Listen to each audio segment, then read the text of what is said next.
Hello. How's everybody doing today? As per usual, I'm your host on Thursdays, Richie T, also known as Richard T, coming at you live with some more modern content. Now, what I have for you today is a deck that I've found really cool, and I think has a lot of potential the way that it's built, which a lot of people know that Jund Death Shadow is a deck in Modern. It's a deck that's been around for, gosh, at least a couple years now. But this deck that got second at an SCG Classic by a player I actually know pretty well, Michael Jesse. Some of you might have heard of him. I personally know him as Hawaii. That's what he goes by, and what many of us in the Michigan area know him as. So, shout out to Hawaii on his second place finish with this deck, and I decided I'd play it for you guys. So, what is this deck? It is Jund Death Shadow, but it's got a bit of a twist to it, and I've renamed it Skele Shadow, as I just feel like that name is a little more helpful and a little understanding that this isn't your traditional Jund Death Shadow deck. So now the mana base will look pretty standard. We got some Foothills, some Polluted Deltas, some Verdant, some Bloodstained Mires, just some fetches to make you lose life, some Shocklands to go with them, Blood Crypt, Stomping Grounds, Overgrown Tomb, and then a couple basics for dealing with pesky Blood Moons or anything of that such. Then a one of Nurturing Peatland as a way to deal damage to yourself, but also a land that isn't bad in the late game. Then one of the other things Death Shadow is known for is they're effectively a 56 card deck. In this case, it's approximately a 60 card deck because, or not a, wow, I'm bad at math. Typically they're a 54 card deck, but in this case we're a 56 card deck because we have 5 free cyclers and we are also playing 61 cards. That's one of the other things the person who made this deck is known for. He always plays 61, and he always does reasonably well at tournaments. Some of that might be due to his playability, like how well of a player he is. Otherwise, it might just be, sometimes that extra tech card comes in handy. But we have 4 Street Wraith and 3 Mishra's Baubles here to essentially just be free draw cards. Mishra's Bauble is essentially a free scry. We can gain some information off it when we try to discard our opponent's spells. Mishra's Bauble is a very good card in these style of decks. And then we have 2 Unearths, which can be cycled for 2 mana, but the main point is being able to buy back any of our early game threats that we'll get to in a little bit. So then we have some interaction in the deck in the hands of 4 Thoughtseize and 2 Inquisition of Kozilek. Thoughtseize being very good with Primeval Titan decks being popular. We'll see how popular they are with the Once Upon a Time ban. This is actually my first time playing post Once Upon a Time, which is the other reason why I think this version of Jund Death Shadow might be very viable. The other one was kind of really big on Once Upon a Time, to where this one just didn't play Once Upon a Time and just played more threats instead. Rip Once Upon a Time. Poor Steve. It seems like every time you bring back my Titans, I'm sure Amulet will find a way to survive and still be good. That deck has stood the test of time many times. But I'm personally not smart enough to build that deck. We'll have to wait for like the Daryl Ayers or the Matthew Dilks of the world to show us the way. Then we have some removal in 3 Fatal Push, an Abrupt Decay, and a Dismember, just to be able to deal with multiple sizes of things. I'm going to go ahead and turn my sound off here. And then we have our early game pressure. So a Death Shadow deck is known because it gets to survive to like 5. Has it really been like 5 bans on Titan? We've had Summer Bloom, Once Upon a Time, Mycosynth Lattice. What other bands were there? I'm sure there were, and I just can't think of them. But yeah, so the deck has a lot of early game threats, 4 of which are Death Shadow, the namesake of the Shadow part of the deck. This card went from nothing to being one of the biggest threats in Modern, almost out of nowhere. It's a 1 mana 13/13, but it gets -X equal to your life total. So that's why you see so many fetches. You see the full set of thought seizes, which like you don't see in traditional Jund, because losing life can actually be a benefit to this deck. Then we have our 4 Tarmogoyfs as our threat that cares about the graveyard. And then the special threat in this deck, the spicy one, Lightning Skelemental. So this is double red black for a 6/1 trample haste that at the beginning of the end step you sacrifice it. Everybody knows Ball Lightning. Ball Lightning is not particularly playable in Modern. But what's special about this one is that whenever it deals combat damage to a player, that player discards 2 cards. So it's essentially a Mind Rot on a 6/1 body. So that actually is a lot of value in 1 card. Typically it's going to be hard for it not to connect. But the big thing with this deck is, so say we go like turn 1 discard spell, turn 2 Kroxa, which we'll get to here in a minute, turn 3 Lightning Skelemental. On turn 4 we could Unearth, Lightning Skelemental, Teamer Battle Rage it to get in 12 more points of damage and make them discard 4 cards. That is a very powerful turn and just kind of shows some of the synergies that this deck can really have. And Teamer Battle Rage is our last, early game get-you threat that I want to talk about. This card has been killing people really ever since it came out. 2 mana to give Double Strike is huge, but if you have a creature with power 4 or greater, the fact that it gives Trample also just really lets it go over the top and really makes your opponents have to block in specific ways that they don't die to this card, that if you don't have this card, it's still like gaining value based off their blocks. And then lastly, we have the like kind of grindy package of the deck. We got 2 Renin 6s, help us hit more land drops, ping off small creatures. That emblem is very disgusting with it. So hold on, Lattice, Once Upon a Time, Bloom. Oh yeah, Oko. I forgot the deck played Oko for a while. 2 Liliana of the Veil. Liliana of the Veil is just like, I would argue Liliana of the Veil is the best Planeswalker in Modern now that Oko is banned. She just does so much, plussing to discard cards, minusing to sat creatures, and her ultimate might not actually win the game, but it basically does. Then we got a couple Traverse the Ulvenwalds to be able to find our threats that we need, if we need a Death Shadow or a Skelemental. And then we have 2 Kroxas, which is the new addition to this deck that I wanted to get to. It's a black and a red for a 6/6, but when you enter it on the battlefield, unless you paid its escape cost, you sacrifice it. And when it enters the battlefield or attacks, each opponent discards a card. Then if they didn't discard a non-land, they lose 3. So I was pretty medium on this card. This card did not seem very good to me. Like, 2 mana Raven's Crime just seemed very underwhelming to me. That might come with a Lightning Bolt. But after talking to a lot of people and seeing it perform, I've actually really come around on this card because it really leans in on the aggressive side of the Jund deck. So what it does is it's a late game threat that you can get back for 4. That's a huge body with a relevant ability that also just pressures your opponent so much by attacking their hand and their life total at the same time. So I've actually turned around on Kroxa, and I think the card's very good and will probably be very good for me in this deck. So let's go on to the sideboard. We have 3 Collective Brutalities, just one of the best cards against burn or any aggressive-based deck. We have another Assassin's Trophy when we have to deal with troublesome, or we have an Assassin's Trophy, my bad, from when we have to deal with troublesome permanents. Then we have the Hate cards and 2 Leyline of the Voids for graveyard decks, 2 Ashioks for dealing with, any fetch lands, any Primeval Titans that might still be in the format, or also just any graveyard deck getting ready to exile their graveyard. A 1 of Fulminator Mage for dealing with non-basics. 2 Veil of Summers for helping push through our Death Shadows or Tarmogoyfs against the control or mid-range decks in the world. And then we have Ixalan Jailer seems way better than Skooz. I could see it. Skooz is also just good against, like, the aggro decks, though, being able to eat their creatures. We have the Skooz.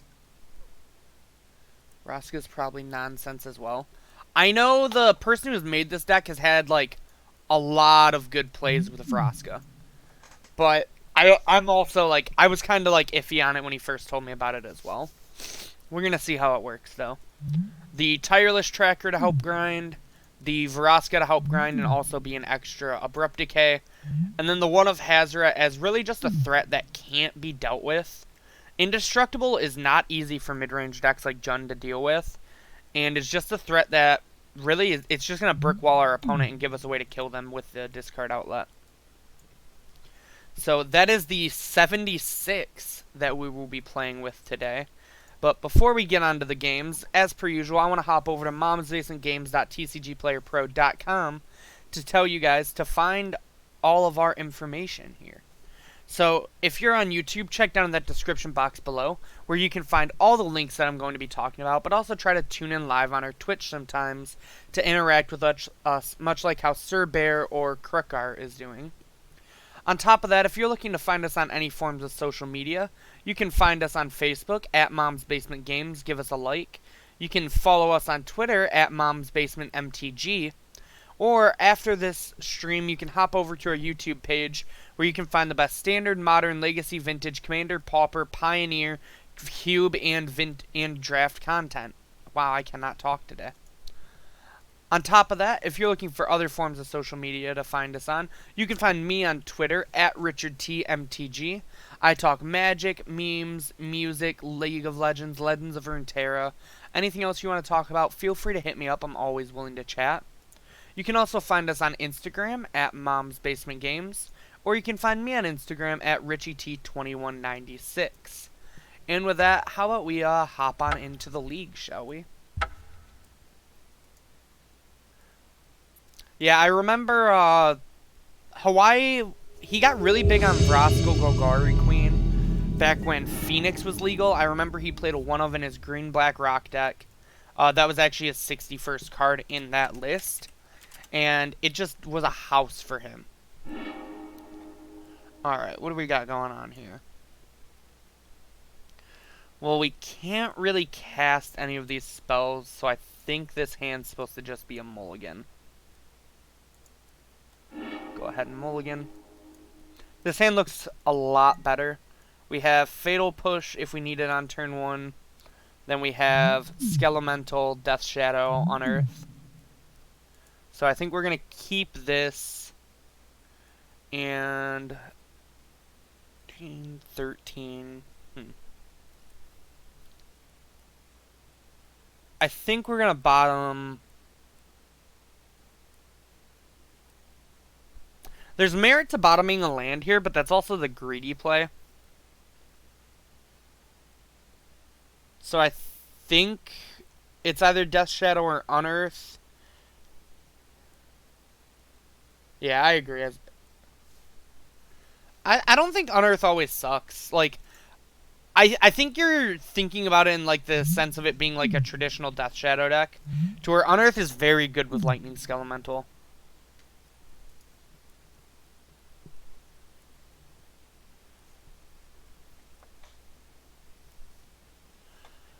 Like, it's essentially a 1 mana 6 damage make them discard too.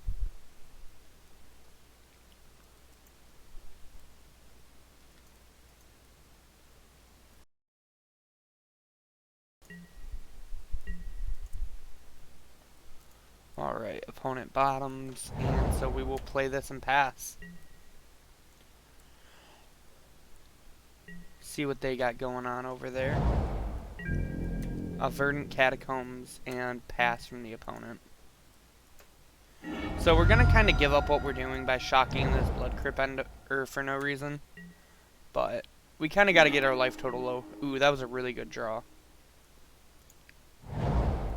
Alright, so we want green, but we also want to... we have green with this, actually. And this deck doesn't really need double green that much, so I think we'll just get another Blood Crypt here. And go ahead and cast a Kroxa.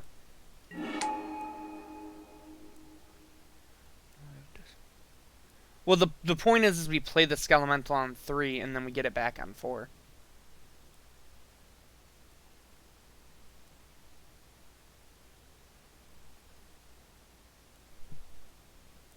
Oh, yeah, I guess playing Peatland on 1 would have been more life loss, you're right.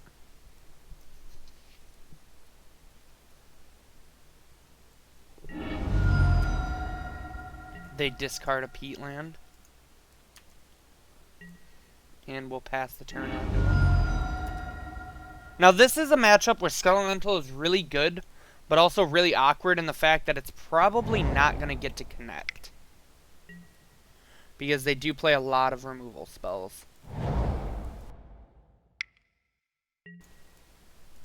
Oh, but they played a Renin 6, so we're going to get to hit with it. They pick up their peatland.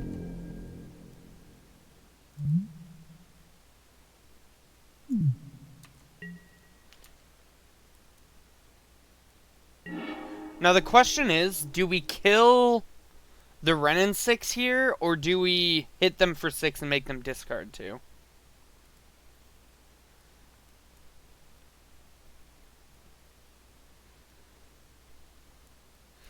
Renin 6 is a lot of value, especially with that peatland. Yeah, I kind of think we have to kill Renin 6, which feels kind of bad, but...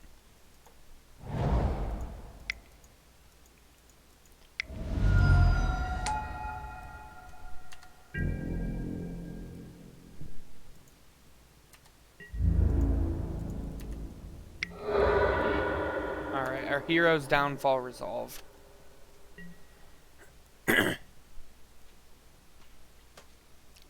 Next turn we get to play Death Shadow as a 1/1. Which is kind of scary, actually, since we don't have any other life loss.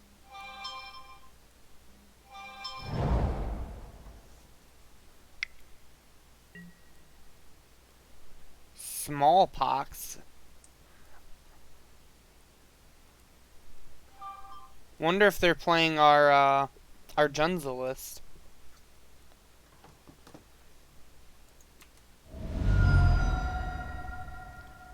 So we're going to go ahead and sack one of these Blood Crypts.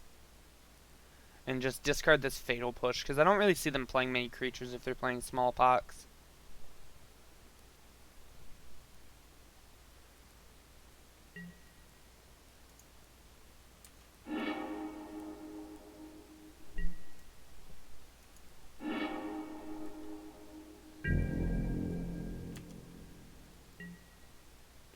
Alright, back to us. Tarmogoyf is a good draw here. We can just go ahead and play Goyf. Buys us some time to hopefully get our shadow bigger.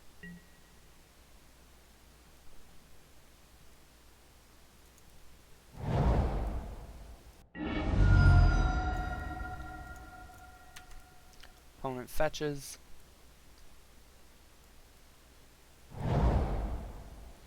Gets basic mountain. And plays Liliana of the Veil. Goodbye, Tarmogoyf.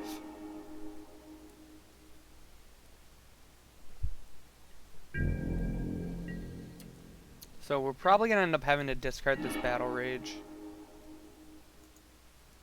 Yeah, we'll just go ahead and play another Goyf here. Say go. Next turn we can play Shadow as a 4/4. That way it can't die to Lightning Bolt.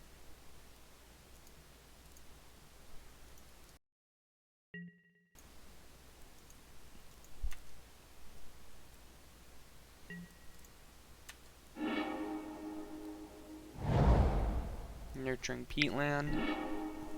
And opponent draws a card.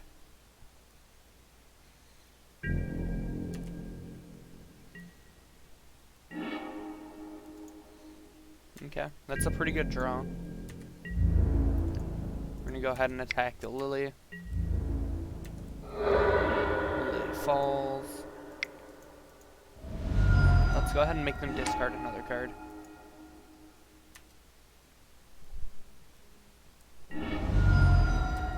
Alright, they discard a land and take 3.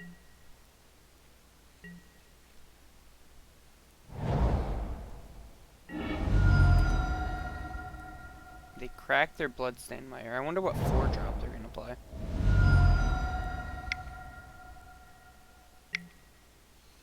Questing Beast. That's a pretty good one here. And not one I expected in a Smallpox deck.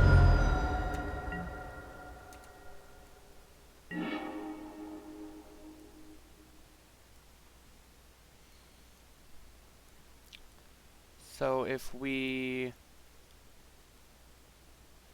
Unearth, Skelemental, and attack, they die.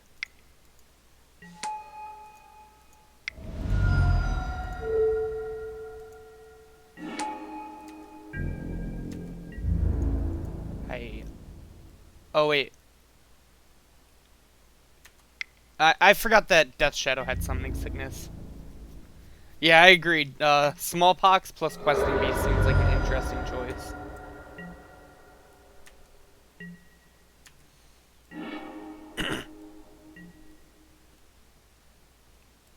So I could have played that turn a lot better. I could have had 2 threats in play.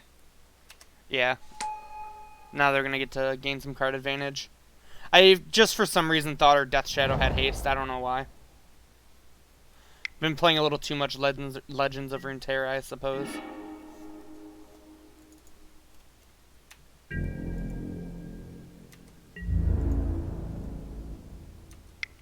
This Traverse is a good draw, but I really don't want to go to 3.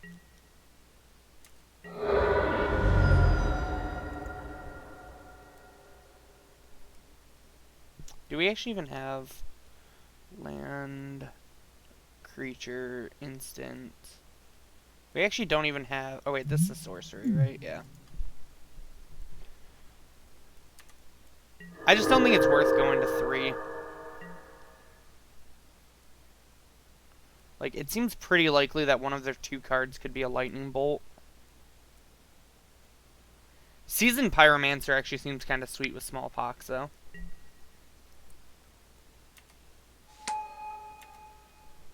Yeah, I know I had 4 types.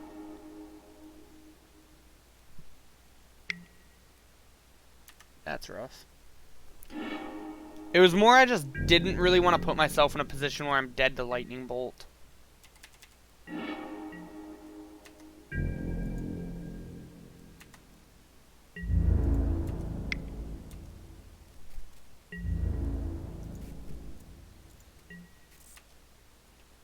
They block with their token.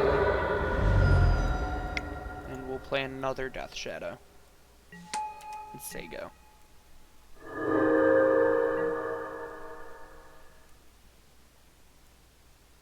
So we got him in the Abyss here. They do have flashback on Seasoned Pyromancer.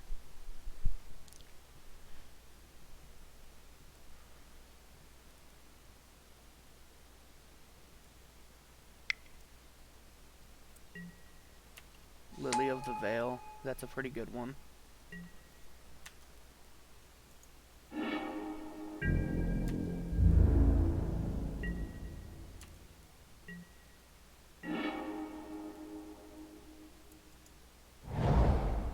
Swamp isn't bad here. Let's just go ahead and attack.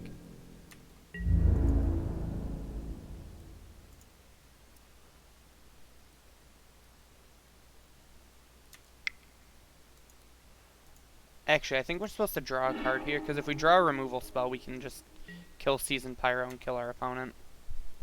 That feels kind of bad. That's like probably the worst draw we could have had.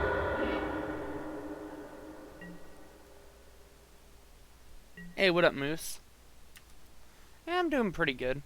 This game's been pretty rough. Our opponent played a Questing Beast I didn't really expect, and it put us pretty low. And I also, like, just forgot that you can't attack with creatures the turn they are on the battlefield. Been playing way too much of this game where you can do that, so my brain just, like, did not cooperate. Yeah, this also just does not seem like a good matchup. I will give you that.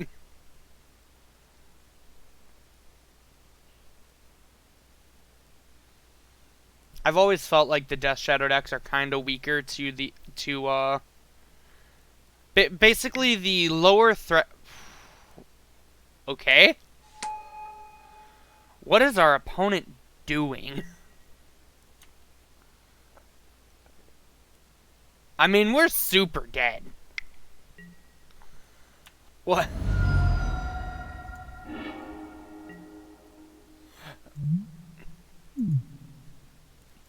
Alright then. Bolt off the top one time. Bolt off the top? That's not a lightning bolt. Alright, we still got the out of drawing a lightning bolt. Or Unearth.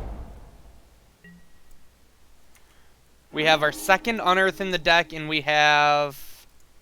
How many bolts do we have in the deck? We have actually 0 lightning bolts. Why did I think this deck played lightning bolt?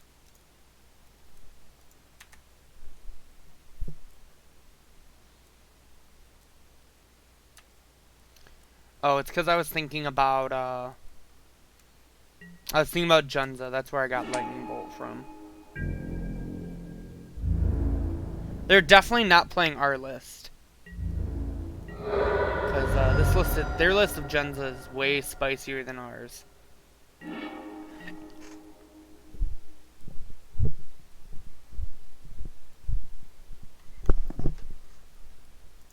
I'm a professional. What can I say?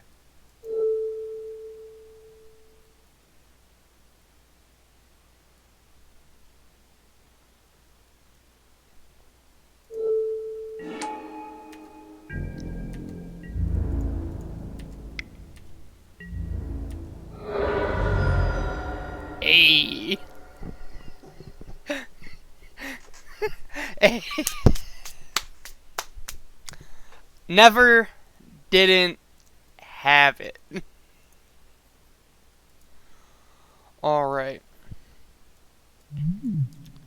Hazoret seems very medium against smallpox. Do you think this is a Leyline of the Void matchup?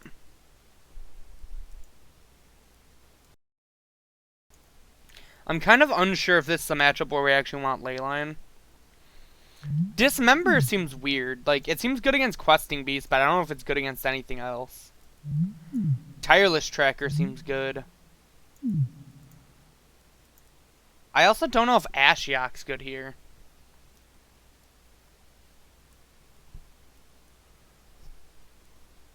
Fulminator Mage doesn't seem very good. Renin 6 seems great. Abrupt Decay and Trophy seem good. Croxa seems decent. Scooz seems kind of medium. Yeah, TBR seems really bad, actually. I don't really like discard in these I don't like... Do we just take out all the discard spells? That's my typical plan against, like...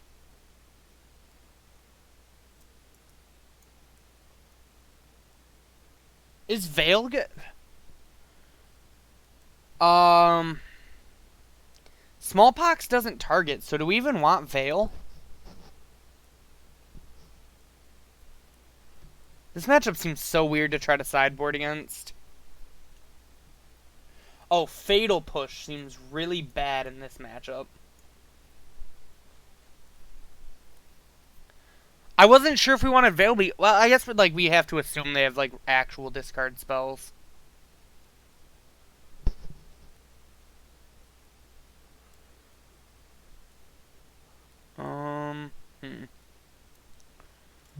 Is this Dismember just too cute for like they're probably one of Questioning Beast?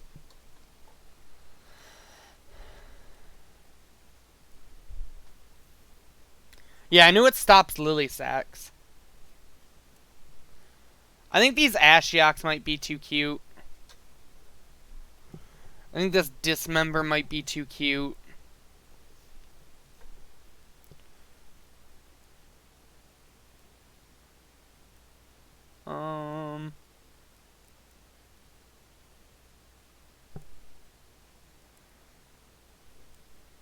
True.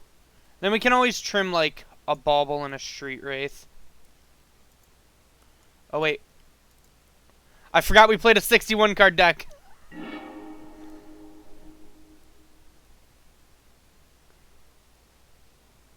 Oh, true. Sorry, I was kind of, like, in panic mode to finish the, like, last bit of sideboarding. This hand just seems gas, though.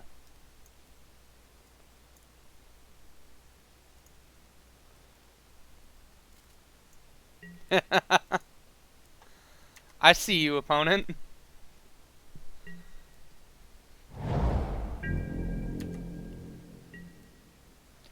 No turn 1 discard from them. I think we're just going to go ahead and shock Inquisition them. Want to take their Smallpox if they have it. Abrupt Decay, Chandra, Seasoned Pyromancer.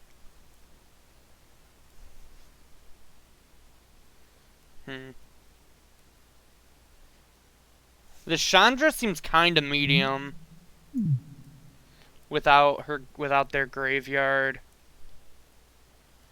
It's between Seasoned Pyromancer or Decay. Decay kills Tarmogoyf and Death Shadow. Liliana can help clean things up. They don't have double red yet. That's a good point.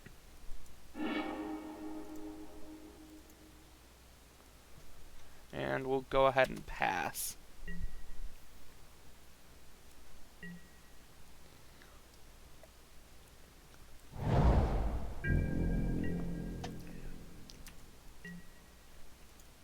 There's the peatland we knew about. We draw Thoughtseize, which is pretty good. But I think we just want to go ahead and get this Tarmogoyf down.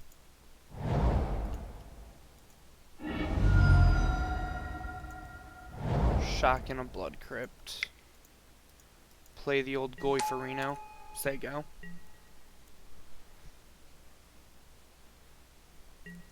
And this will show us if they found a red land or not. They did.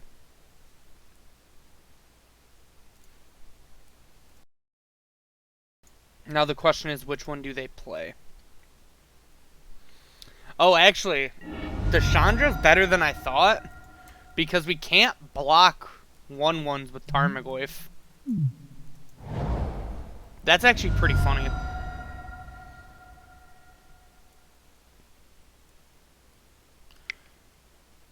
Well, whatever one they play here, we get to Thoughtseize the other one.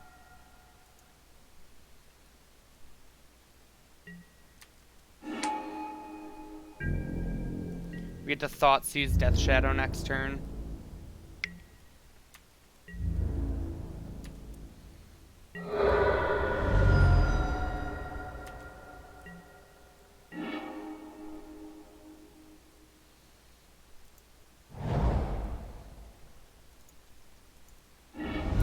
So let's grab...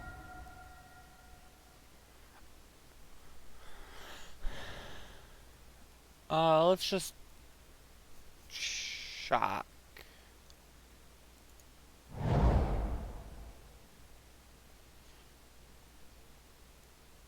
Actually, I think we were supposed to cycle Street Wraith first.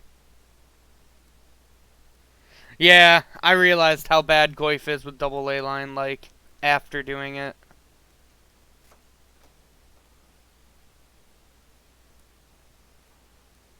We'll say yes. Go ahead and Thoughtseize them. Liliana of the Veil is really awkward. Wow, their hand is good. Actually, Liliana's bad because we just have this Tarmogoyf to sack. So then we play Death Shadow and say go. Yeah, I should have cycled before deciding what to do with my fetch land.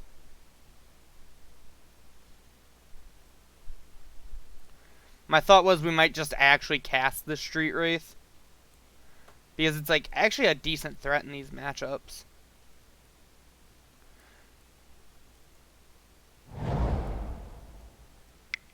And our life total kind of matters at this point.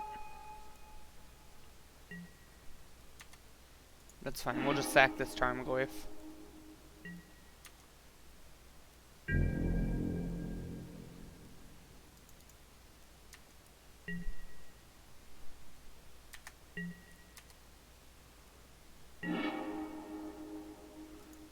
Well, we know what we're discarding.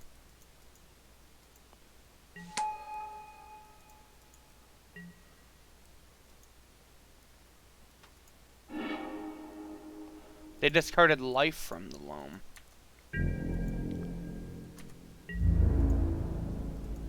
Kill the Chandra because we don't really care about this card in our hand.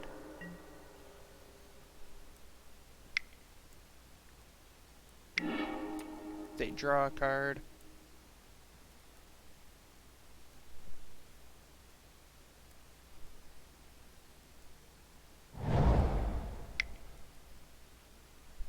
Because that would have been a good play.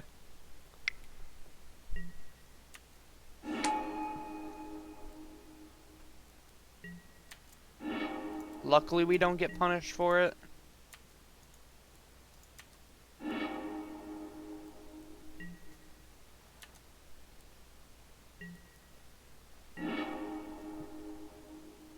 I just like having the Liliana the Veil is probably better than having the Ren and 6. But I guess we would have had both.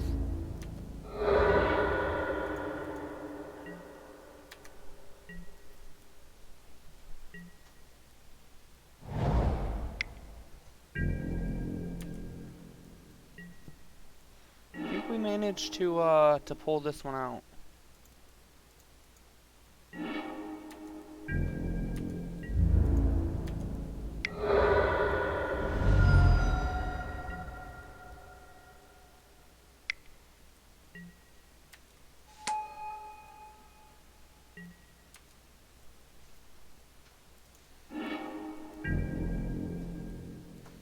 That was a pretty good draw by the opponent. Definitely keeps him in this game.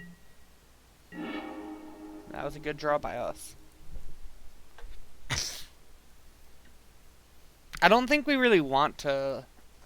I'm just like maybe it's just like me not being a Death Shadow player, but I'm worried about my life total now. Do we just ult the Lily here, or do we try to get one more turn out of the Lily? That way we can keep it around.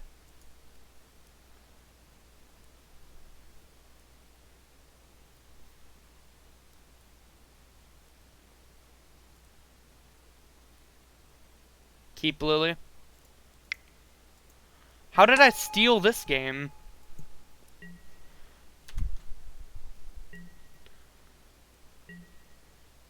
I've like had control of this game the whole time.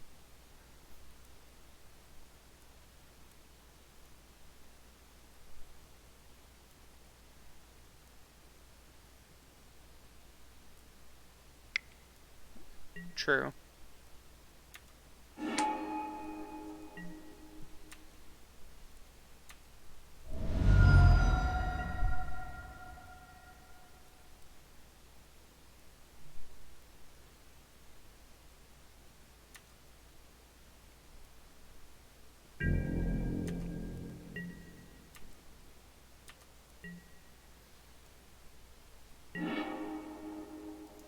So we just do lands versus spells here, right? Actually, with the draw of trophy.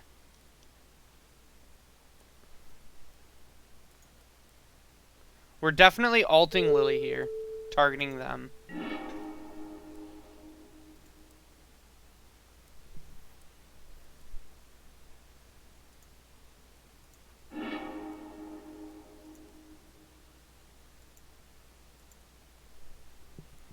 Do we just do lands versus Lily, or do we give them a permanent so that way we can trophy something? I guess we can trophy whatever they play.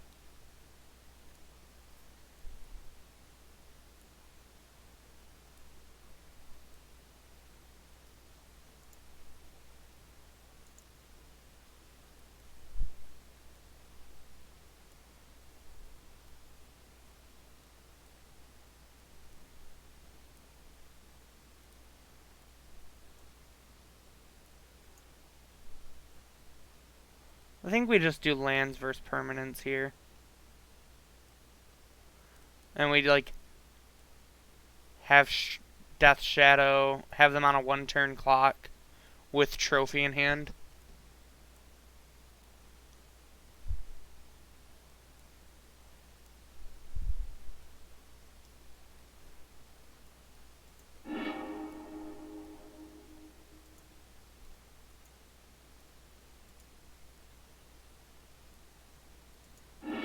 So do something like this, do you think? Then we can attack the Lily if they keep the Lily.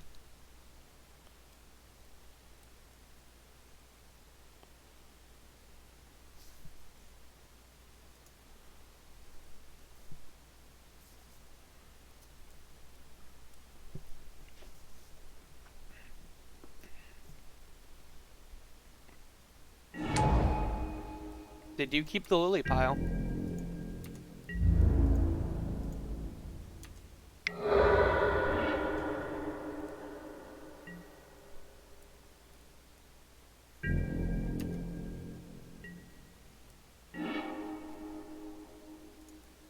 We're in a plus.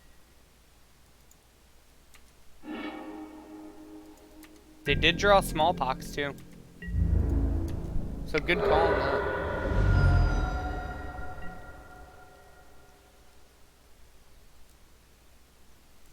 I think we just like don't want to give them the extra land with the trophy, because then they would have gotten to smallpox us.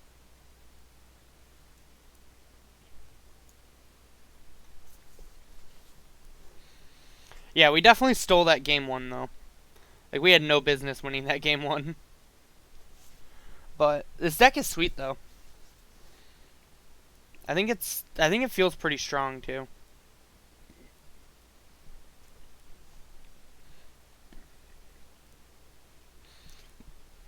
I think so drawing a fetch land the next turn and kill them. Sure as well.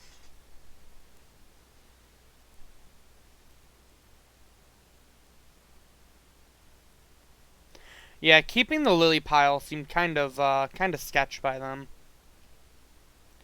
It feels like it doesn't really give them any outs to winning the game outside of like drawing second black source, drawing smallpox.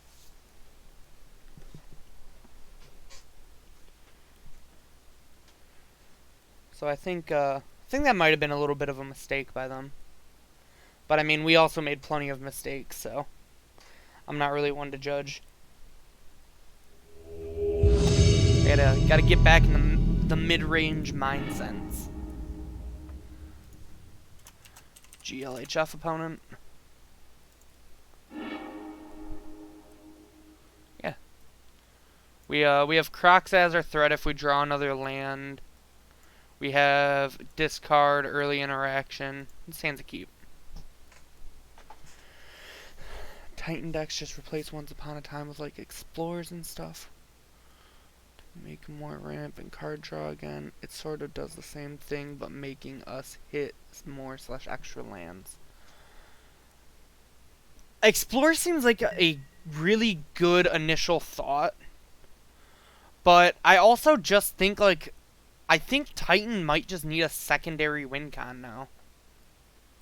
Like I'm not sure that. Ooh, we're against Storm. So we don't care about their Electromancers.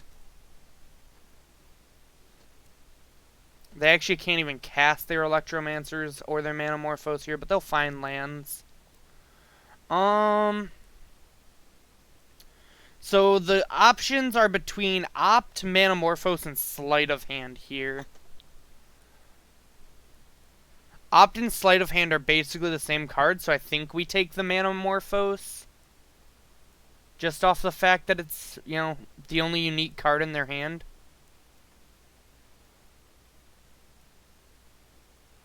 What do you think, chat? Do you agree with the Manamorphose take here? Yeah. I think we're going to take Manamorphose since it's, like, the most powerful and also the most unique card in their hand. Say go. But yeah, I'm not. It's really hard to figure out exactly what Titan wants to replace Once Upon a Time with, and like how it will change the dynamic of the deck.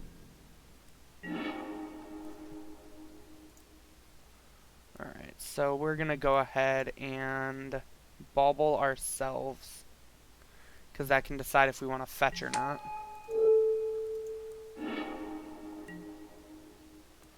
A Lightning Skelemental. I think we do want to draw that. Because we just kind of want to make our opponent discard cards.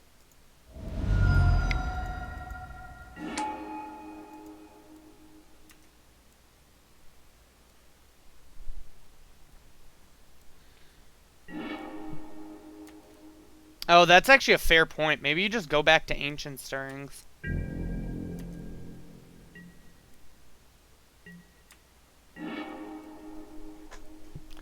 So if they play a red source here, we probably... Okay, so no Electromancer. Oh, they had Baral. So we know they have 2 Electromancers in hand. Ooh.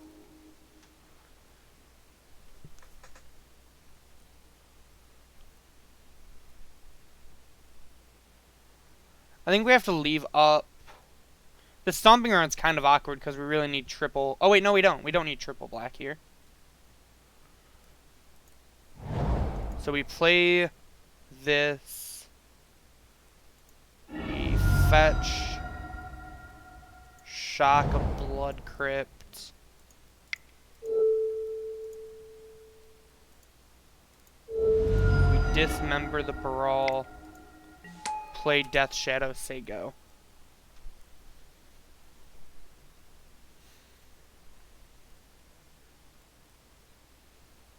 Yeah, maybe you just go back to Ancient Stirrings then.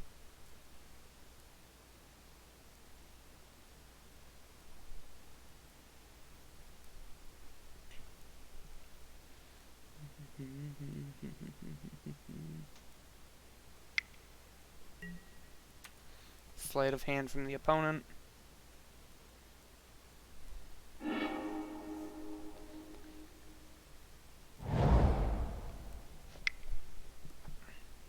They choose not to shock the steam vents.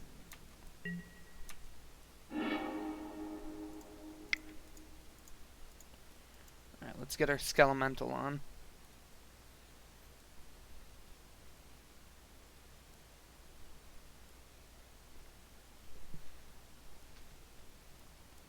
Yeah, Skelemental seems great here. Just the more ways to attack their hand, the better.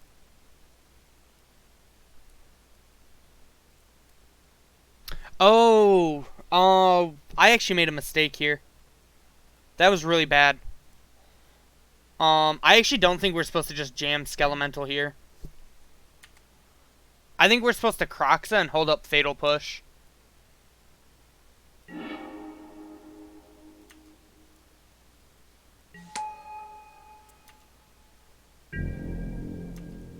It's like a pretty small chance, but there's a chance we die because I messed that up, actually.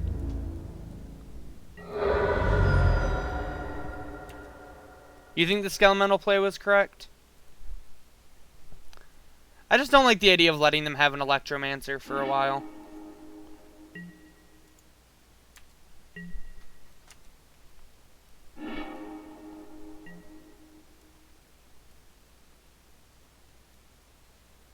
I guess they only have 1 red source, so they can't really go off.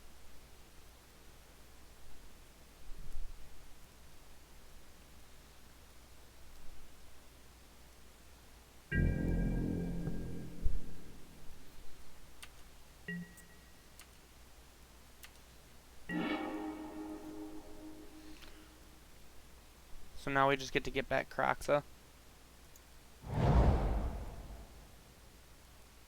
Or actually, we just go ahead and play a Kroxa first.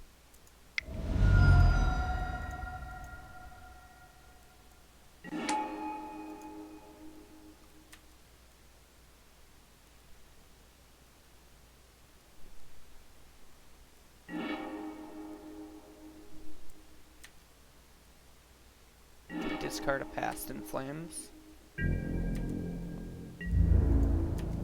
Now we hit him for 3.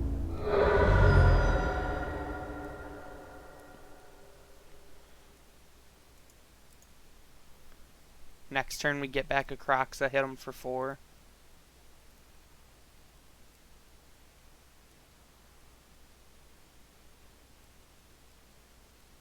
Maybe we're supposed to get back the Kroxa instead of playing the one from hand, because it puts them on having to go off this turn.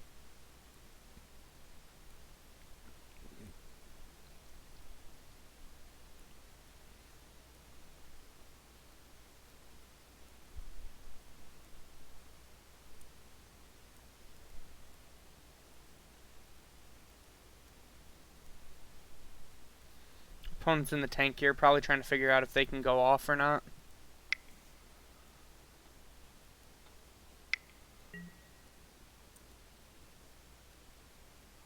Right, I know they only play 2 CMC creatures.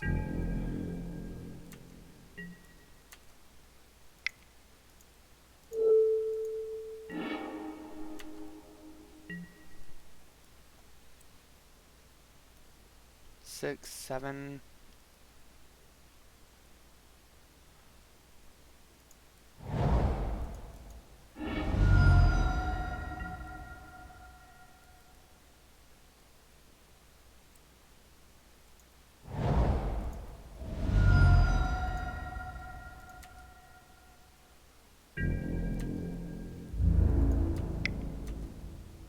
So here we make them have to discard something good.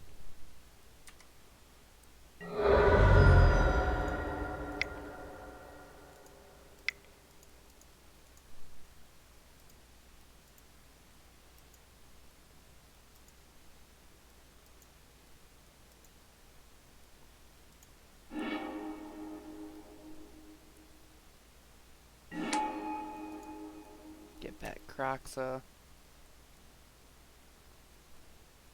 And so they either they only have non-lands in hand.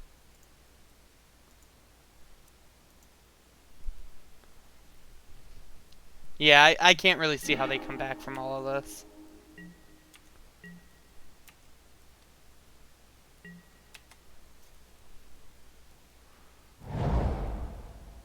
Especially if that's one of their cards in hand.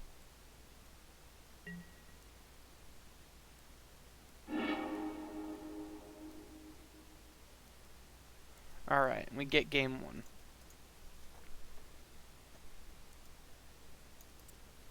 So now moving on to sideboard.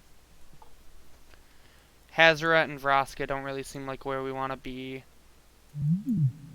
Neither does Tireless Tracker or Fulminator Mage.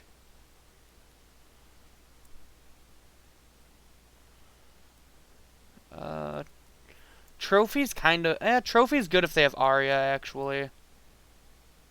I think Renin 6 is pretty bad.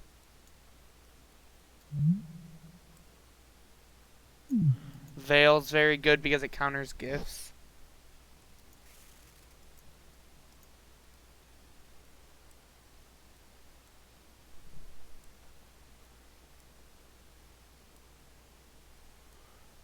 What else do we take out in this matchup?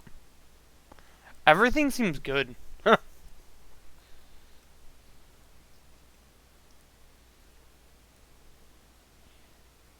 Maybe we take out Traverse just because we won't really have time for Traverse.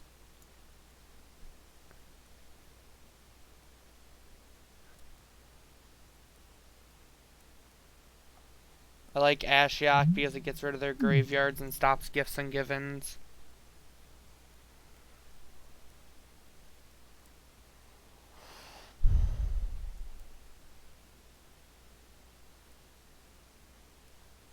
Brutality seems good against them, but maybe you're right.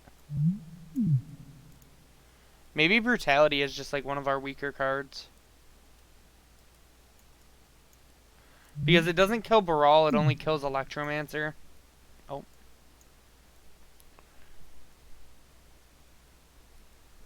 True. In that case, do we board out Fatal Push? If we expect them to board out all of their creatures?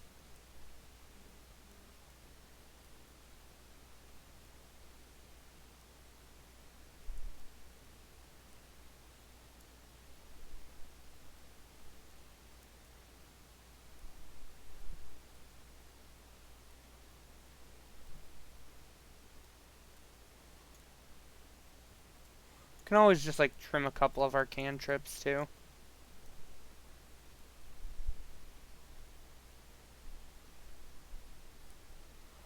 Yeah, but like the pushes won't really do a whole lot against like an early empty.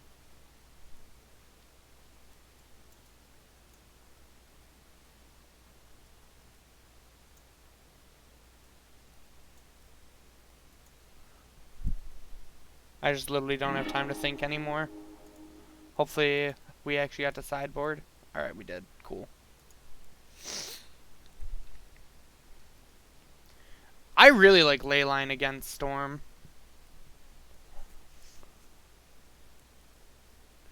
I agree we need pressure, but, like, I don't know. I just don't know how much we want to be cycling. I think Street Wraith is probably better than Bauble. I'll give you that.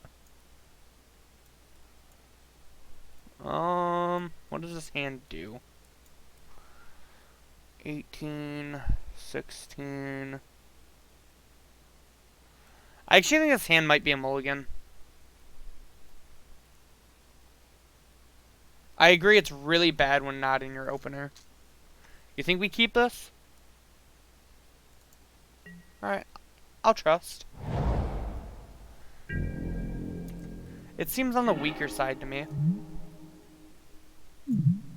That about sums it up.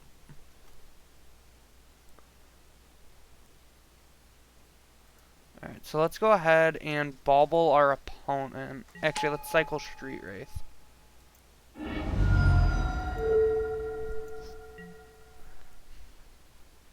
Opponent has a Pyretic Ritual on top. Then we go ahead and Thought Seize them.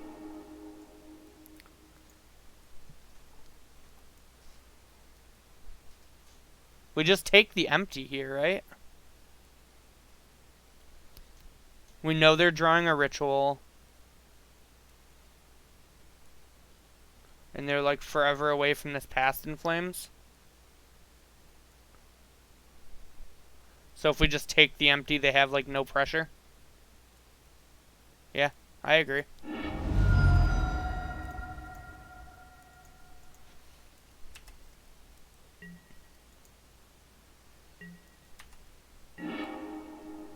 Crocs is a lit draw here.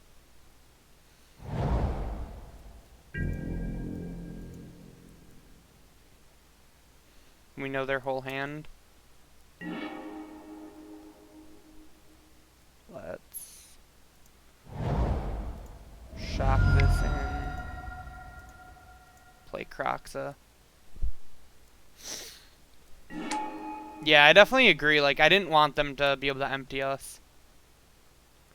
I just wasn't sure if that was better. It was like between that and Manamorphose for me. I think the Past in Flames was like easily not the choice.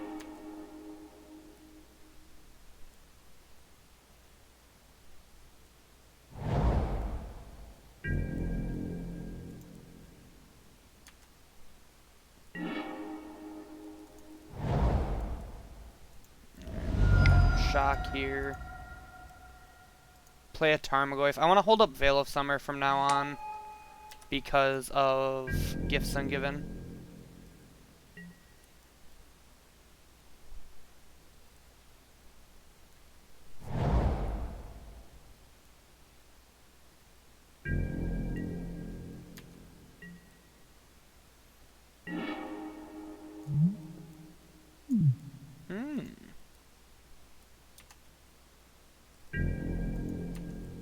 I really want to Skelemental them, but I also am worried I just die if they Gifts.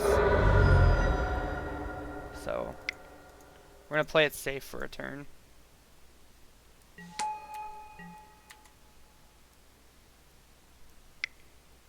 Oh yeah, Gifts Ungiven me. Oh yeah. Oh yeah. Feels good, man, clap. And we drew the Ashiok. Yeah. Why did they ever print the card Veil of Summer? This card is messed up. What a card, guys. What a card.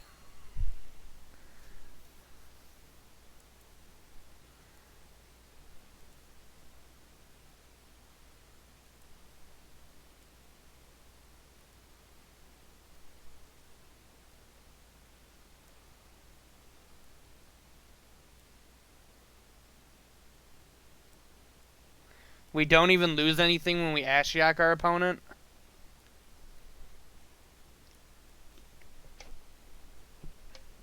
I mean, I love one mana Cryptic Command when I cast it. I hate one mana Cryptic Command when it gets cast against me.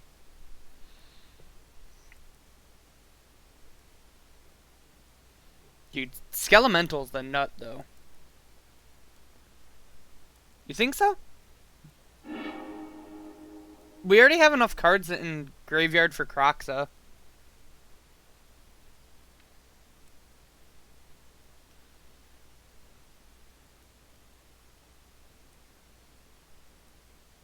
I don't actually even think we I honestly don't think we play Ashiok anyways.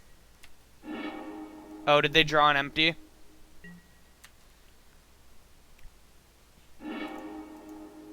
This feels like we drew an empty. Or we're hoping to draw an empty.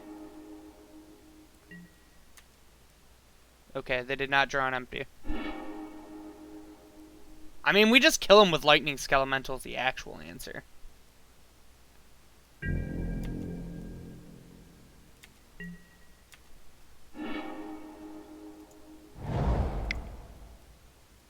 I guess we have to fetch first.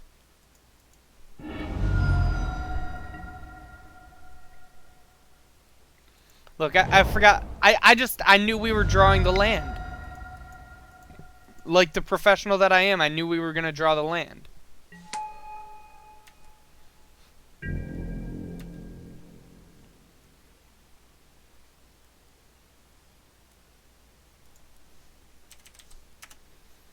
Opponent said GG's in chat. Alright, off to a nice 2-0 start with this deck.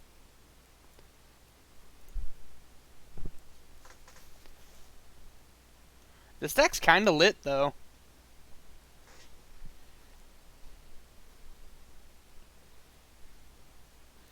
One thing I kind of wanted to mention to Hawaii about this deck, and something that my friend Travis Hawk mentioned to me at FNM, because one of my friends played this deck.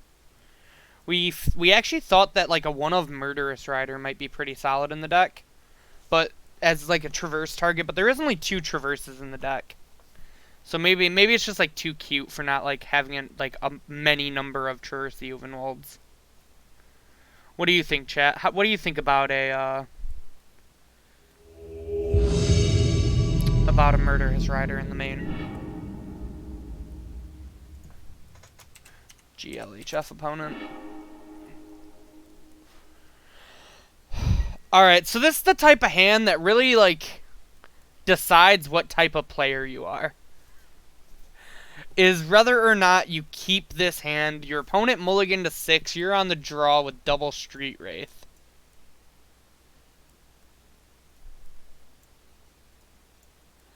Keeper Mole, chat. Keeper Mole. We get 3 looks at lands. You don't have a discard spell. I personally am leaning towards mulliganing this hand, but I know there are many people that would keep a hand like this. But we're gonna mulligan. Alright, this hand looks a lot better.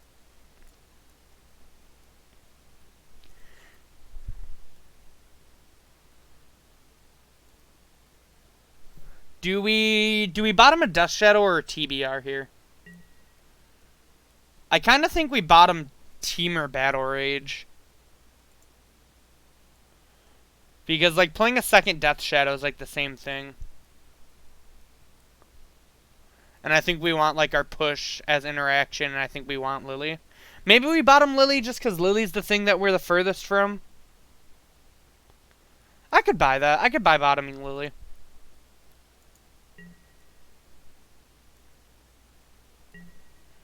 Alright, what you got, opponent? Marsh Flats. Marsh Flats go. Interesting.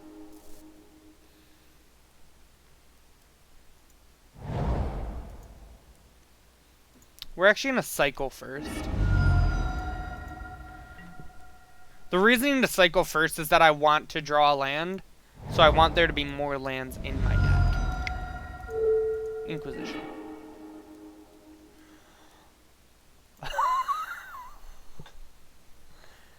Is this my favorite deck ever? Is this black-white tokens?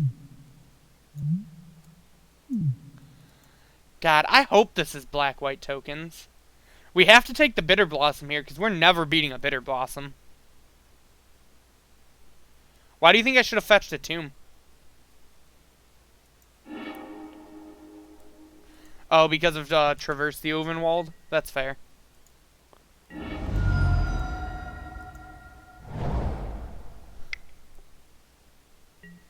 Man. This is, like, actually one of my favorite modern decks that I, like...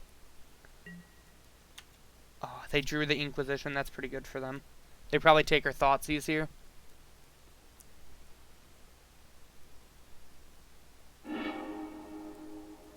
Yeah, no, I agree. I think it's actually correct. I remembered when they played this deck on Versus, they talked a lot about fetching Blood Crypt turn 1. So my brain just, like, immediately went to that.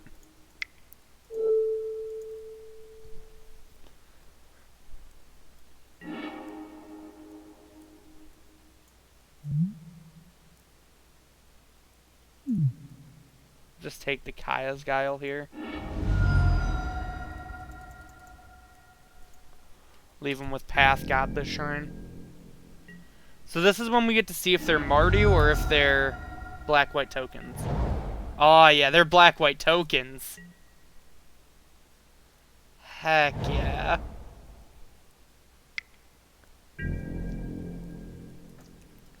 Dude, I love our opponent's deck. I cannot imagine a world where our opponent's deck is a good matchup for us. But boy howdy do I love their deck.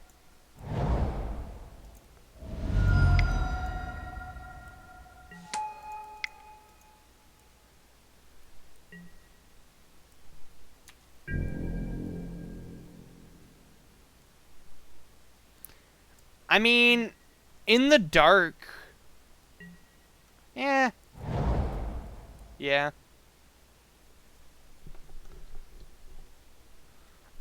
I could see wanting to Thoughtseize just for the life loss.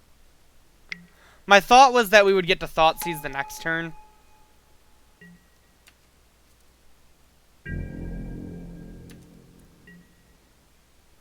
This is in fact black-white tokens, and that makes me happy. So let's bauble them and see what they're drawing next turn.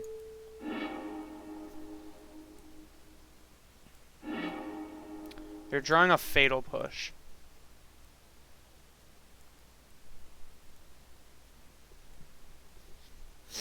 Well, I mean, we didn't know...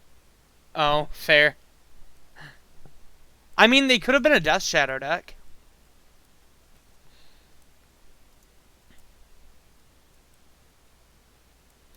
So we know they're drawing Push next turn.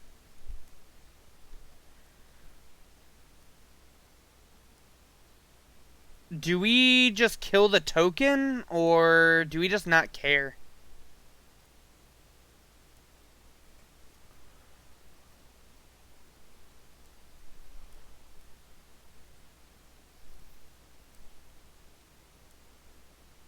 Push the token.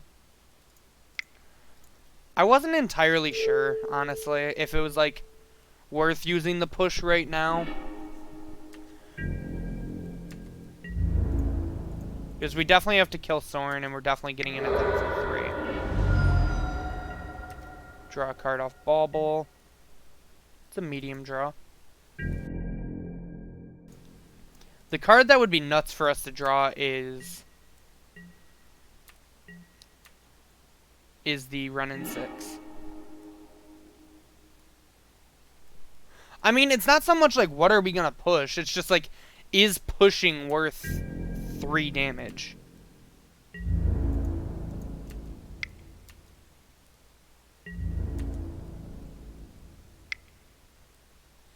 The reasoning I didn't play a fetch land is I want to just try to get them to take this.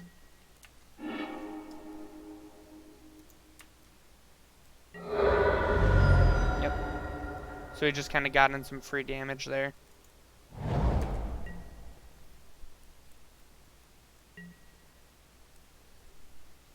That's fair.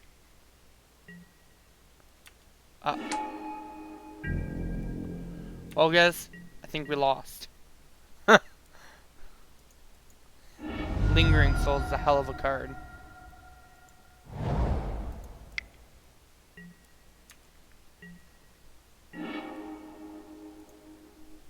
It's not bad here. Forces them to path. Minusing just gets Lily killed.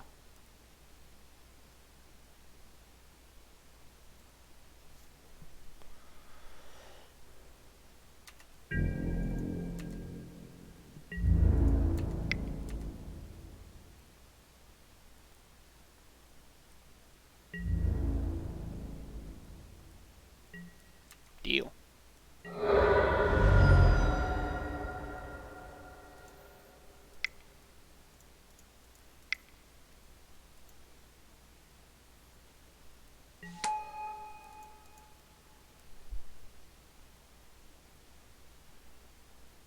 You think we downtick, really?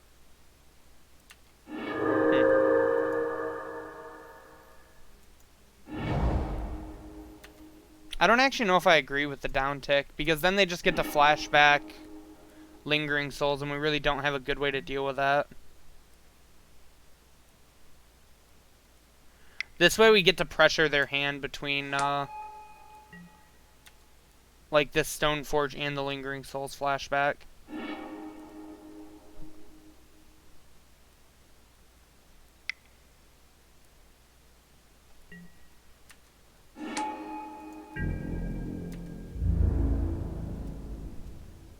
Like, I felt like any amount of cards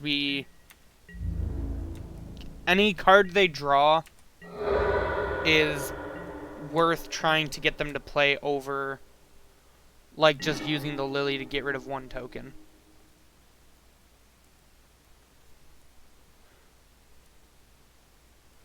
So, we'll start by cycling this. Drew another land, so we'll plus, discard the land, they discard that and we say go.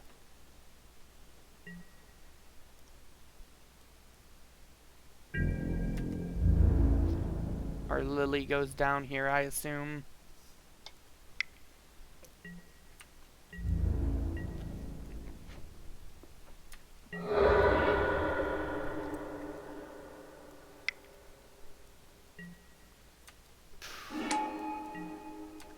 We need that Maelstrom Pulse that we didn't register. I feel very, very dead here. Not entirely sure what we can even draw here. I literally don't think there's any draw that gets us out of this.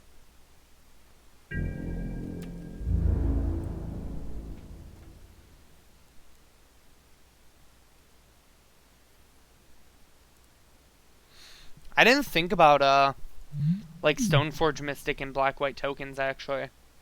Maybe this is something I'll have to stream. Wonder if I can find a list anywhere. Cause yeah, black-white tokens is my jam.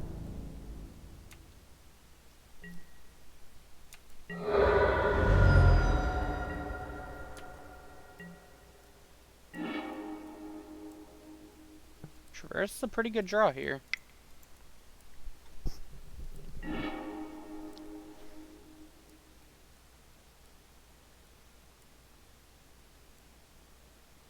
I think if we have a chance to win the game, it's by like drawing an Unearth next turn for our Skelemental.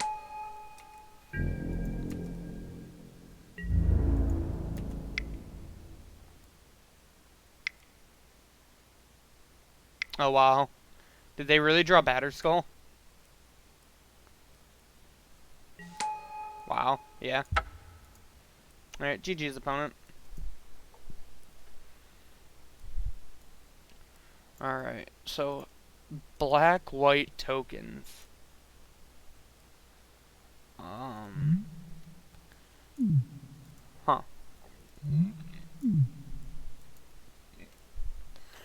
How on earth do we sideboard against this deck? I think we don't want actual spot removal. Fulminator Mage sounds kind of medium. Oh yeah, there's no way this matchup's good.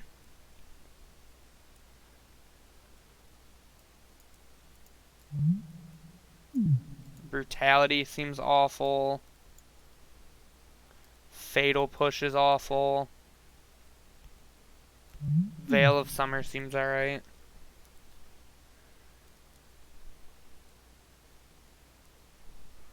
But what kind of sucks?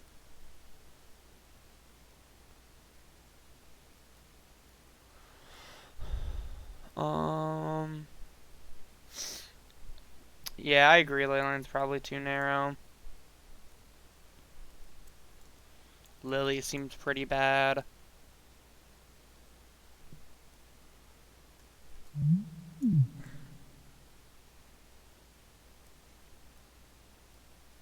Yeah, I was just thinking about Ashiok. So we got one more card to take out. I like Hazoret, even though it gets chump blocked, just because it's a way to get through. Vraska is another way to destroy Bitter Blossom, because I literally just think we need every answer possible for Bitter Blossom.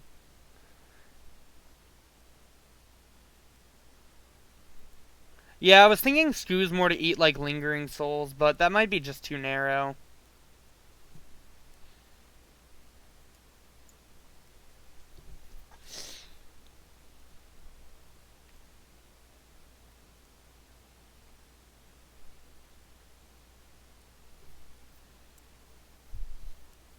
Yeah, that was kind of my thought, is that it might be okay to eat like a Lingering Souls, but I think the rest of our deck might just be better here.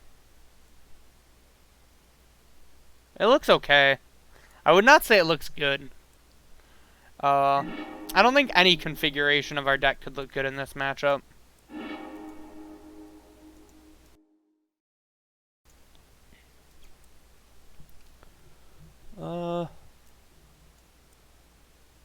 Yeah, I mean, we need to find another land, but otherwise this hand is pretty gas.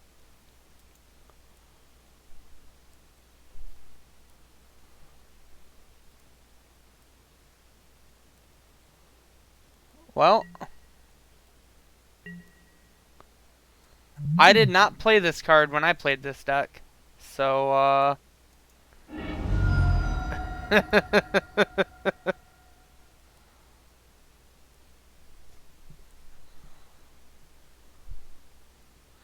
is it bad that because we have literally no way to answer both of these ley lines, I'm tempted to Thoughtseize my Thoughtseize?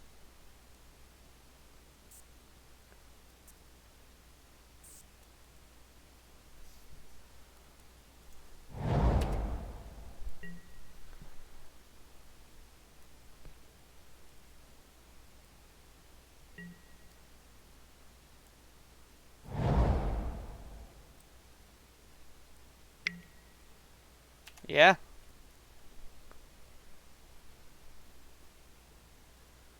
Good old Leyline of Sanctity.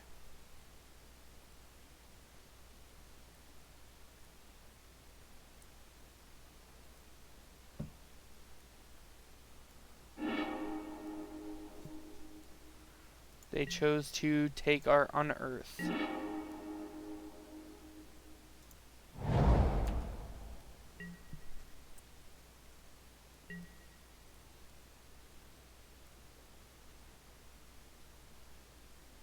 Alright, well.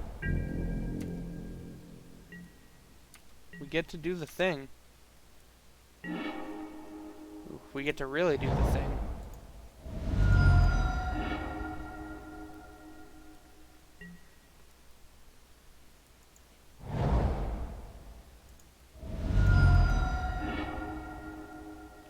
Grab Blood Crypt, grab Overgrown Tomb.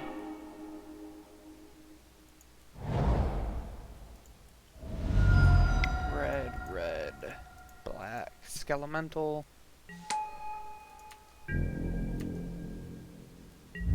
Get in there.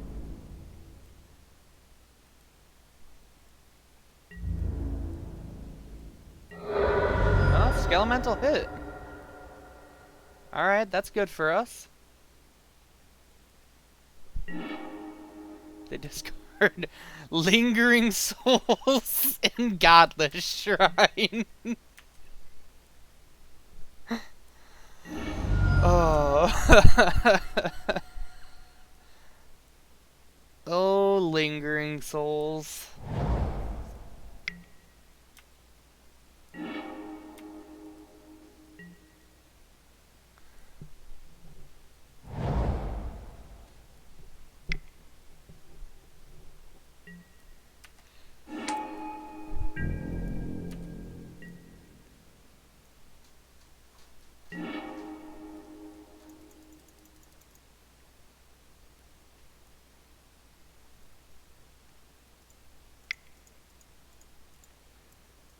Alright, let's get to tracking.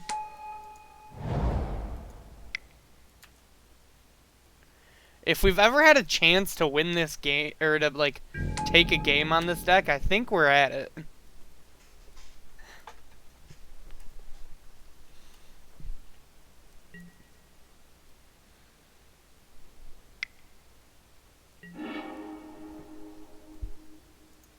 Alright, good thing we didn't go for the Skelemental.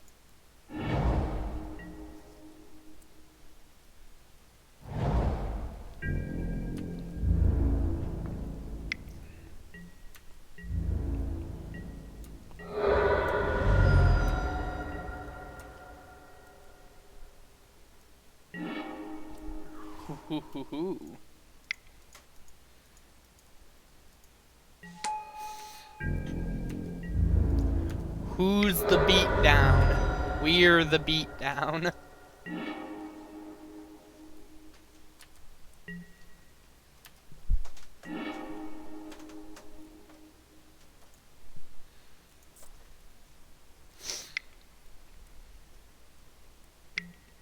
They fire up Shambling Vents.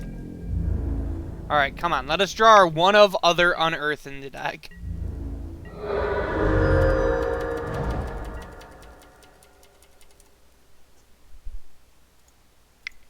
Crack our clue.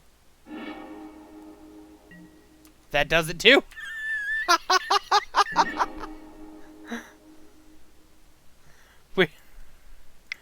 we steal the game where we get double Leyline of the Void, or Leyline of Sanctity.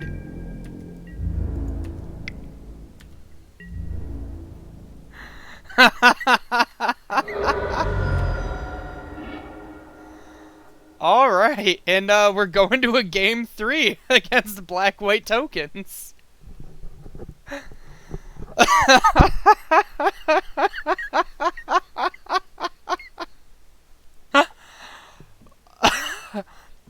Sometimes you just have to be the burn deck.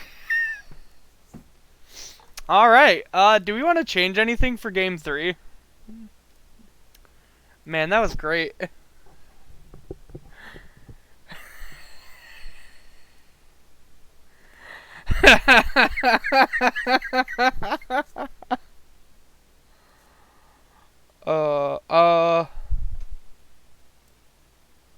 Oh yeah, killing Stoneforge is actually like... It kills Stoneforge, but it also doesn't deal with Bitter Blossom. Like, that's kind of my only worry, is like, if we... I guess... Man, that's rough. Because of Leyline of Sanctity, like, it makes sense also, but it feels so bad if they don't have Sanctity, but they have Bitter Blossom.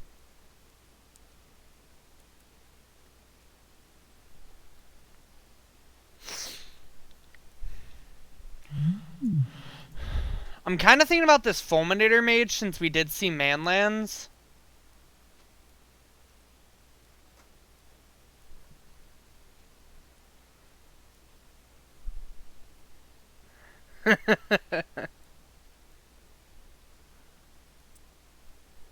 You know, I have to be lucky in Magic because I'm pretty unlucky when it comes to everything else. So, it's got to balance off somewhere, right? That's just how it works.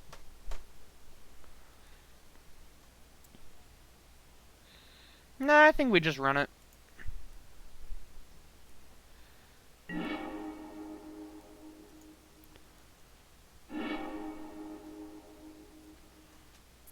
What does this hand do? This hand goes to 15 and then does nothing. So I think this hand's a mulligan, right?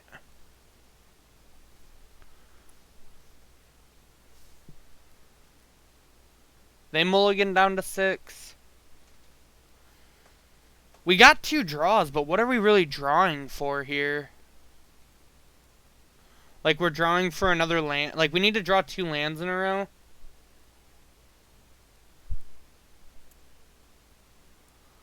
We need 2 ways to lose life in order to be able to play this Death Shadow. Because we're only at 15 with this hand.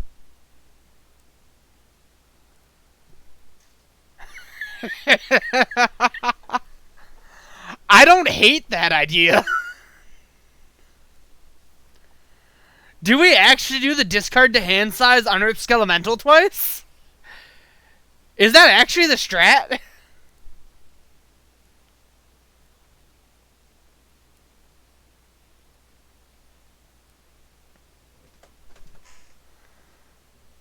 We're going to keep this hand, and if we don't draw anything good, we might just move to hand size.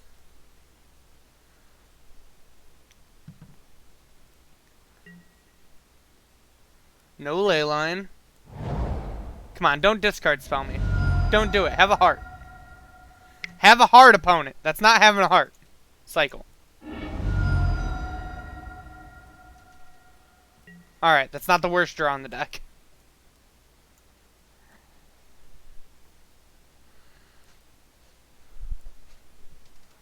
I actually think there's merit. I actually think there's merit to if we didn't get Inquisition here to moving to hand size. Come on, good draw.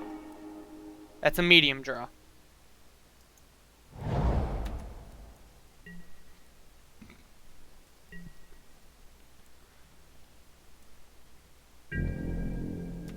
Oh, dirt. It was an eye, okay. Huh. The opponent kept a sketchy hand.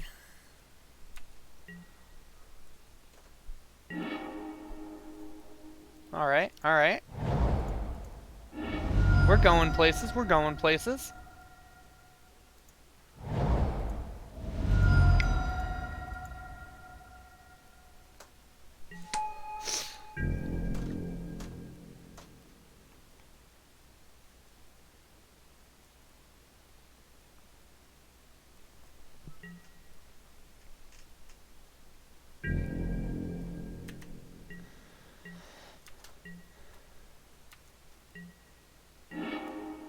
I am truly the most powerful magician.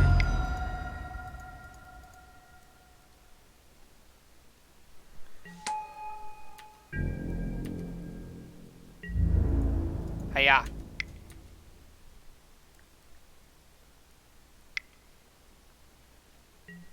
No, bye, Skelemental.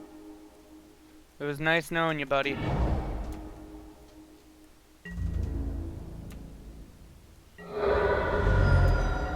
But now, we get to play Hazoret.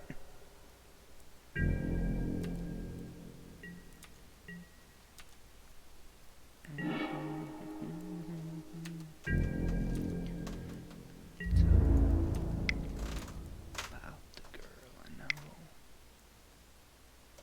This is a push, I think.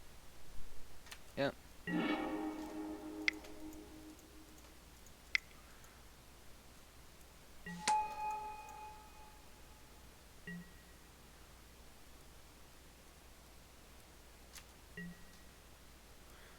And so I'm not going to draw a card, because if we draw a land, we get to shadow and then pitch.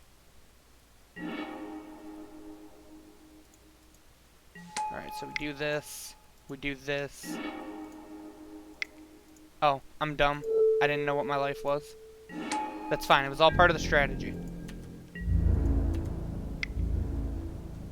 Don't have another path, please. That'd be rude. Yeah. I did not pay attention to my life total, otherwise we would have just discarded a card. Okay, that's their other land.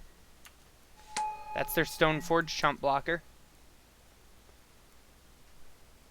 So notably, our opponent should be at 7, and we should not just have a Death Shadow in the graveyard.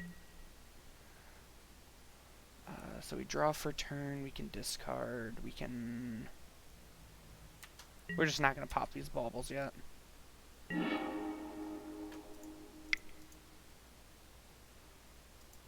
Play Croxa.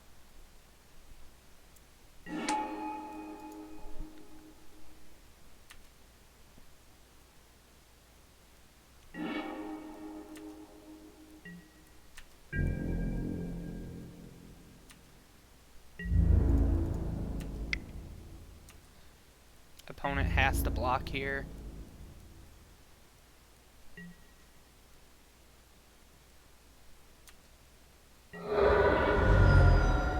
So notably, our opponent should be dead on board.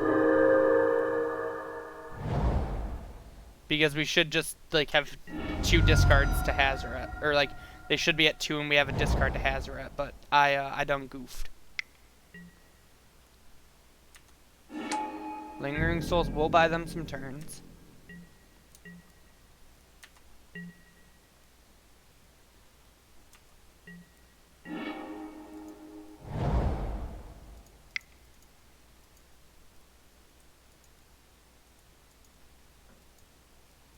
Let's go ahead and fetch here. Grab another Blood Crypt. Red, red. Red, red. Black, black.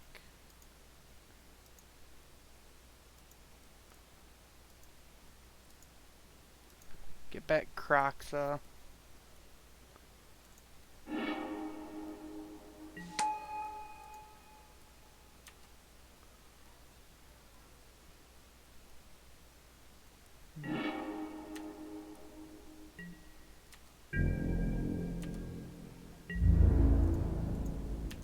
You have to block with both of them.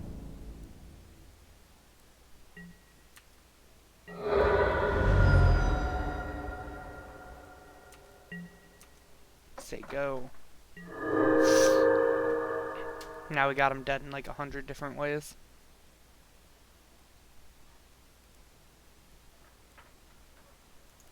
Wow. I can't believe we just stole that.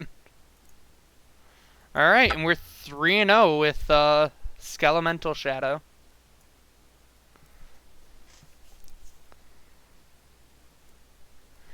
So they're like a mid-range deck, kind of like Jund or any, like, Jund or Abzan or many things like that, but instead of playing creatures like Tarmogoyf, they're only black-white, and so they play cards like Lingering Souls or Bitter Blossoms. So their threats kill a little bit slower, but they're typically better in like these mid-range matchups because they just clump up the board so easily, and their cards generate a lot more value because they're like Lingering Souls is like 4 bodies compared to Tarmogoyf's 1, or Spectral Procession is 3 bodies for 1 card. So their cards have more value, but are typically less of threats. And so they're good. The black-white tokens is typically pretty solid when, like, you are expecting a lot of, like, mid-range or control decks.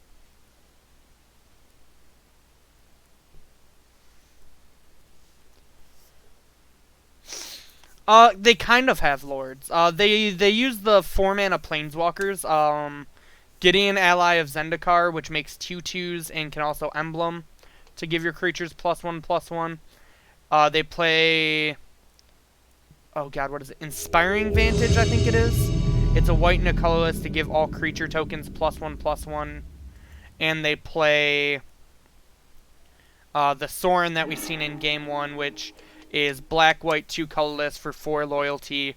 Pluses to give all creatures you control +1/+0 and lifelink. Minuses 2 to make it 2/2. And then Intangible Virtue. No, that's the fast land. And then it ultimates... I can't actually remember what that Sorin's ultimate does. It's been so long since I played that deck. I would like to be on the play. And yeah, this is like a Jund hand, but we're definitely going to keep it.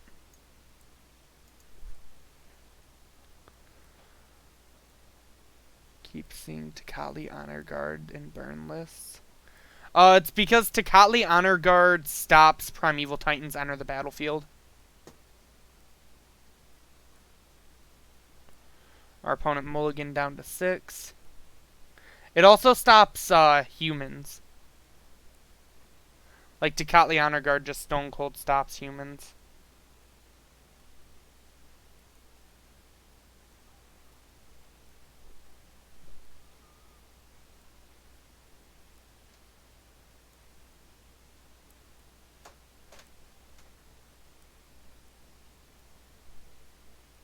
Opponent really seems to be in the tank about their 6 here.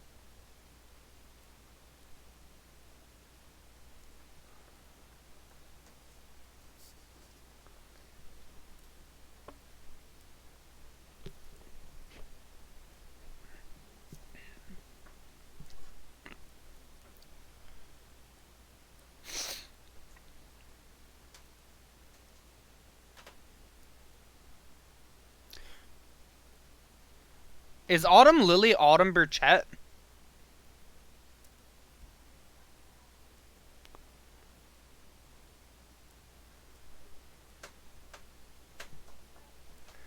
Yeah, it definitely isn't like super strong at Pando.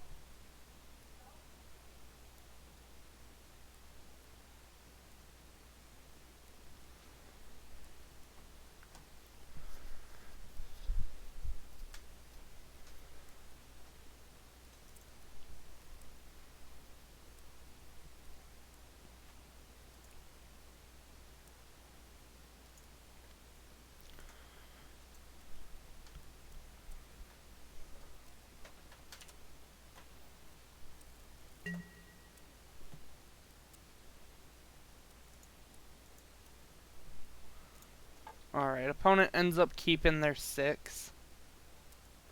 And so we're going to lead on Overgrown Tomb Thoughtseize.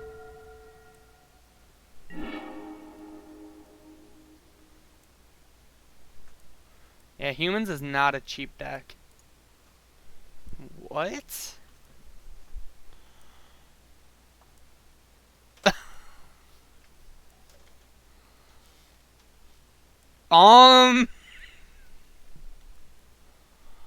Huh.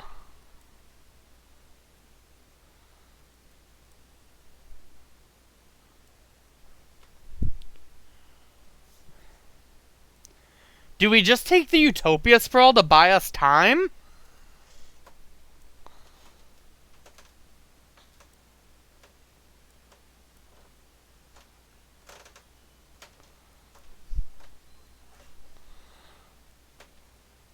I mean, I think it's Utopia Sprawl or Teferi, Hero of Dominaria. So we go to 4.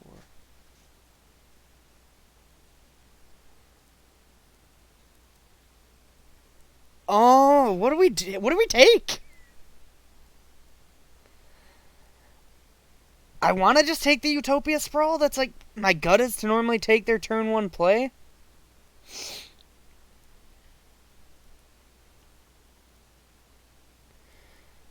Oh, God, that is a weird hand to Thoughtseize. Because I don't know how we beat a Teferi, Hero of Dominaria. And who knows what this Glittering Wish is going to get.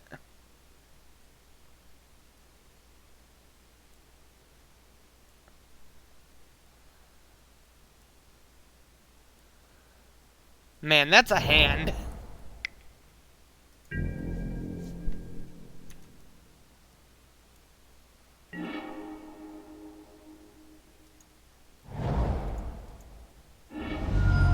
Alright, I think we go ahead and start getting our Ren and 6 going here.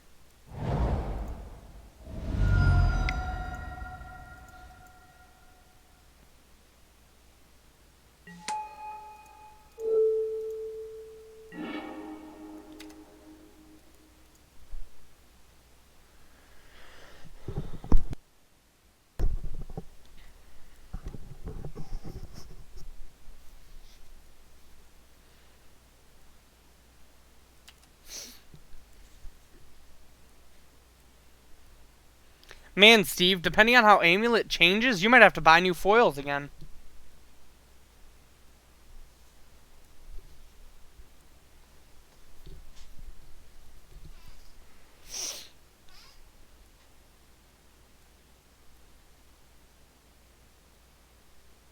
It never stops. Welcome to deciding... Welcome to deciding to foil out a toolbox deck, Steve.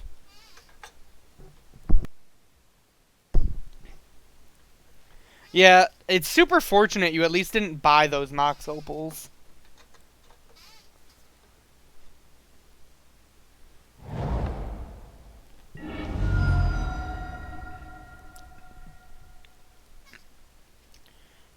So we did not know about the Flooded Strand.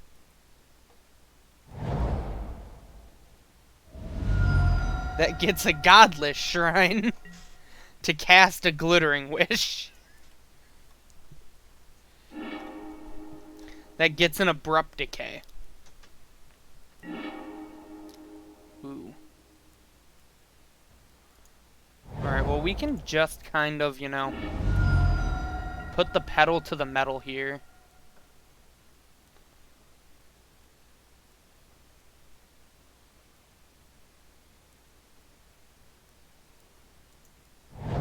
Get a Stomping Ground. Plus Renin 6. Play Death Shadow. Play Tarmogoyf and say go.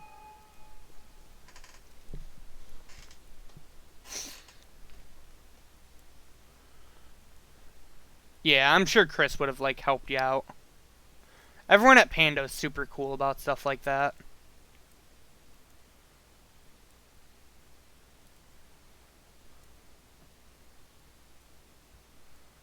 Alright.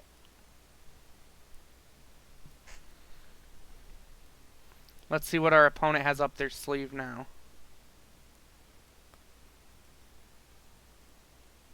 Because I certainly have no idea.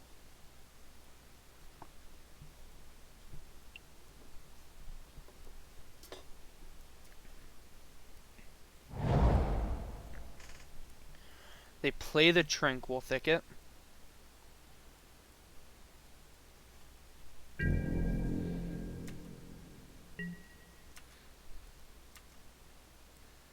And they pass the turn.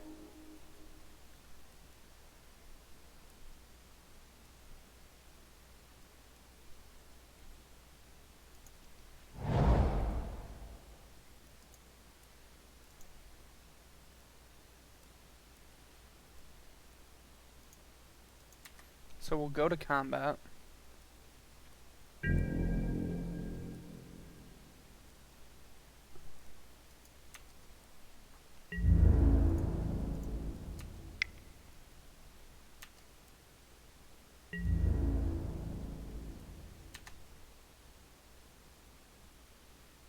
If they decide not to Abrupt Decay here, we're fine with that.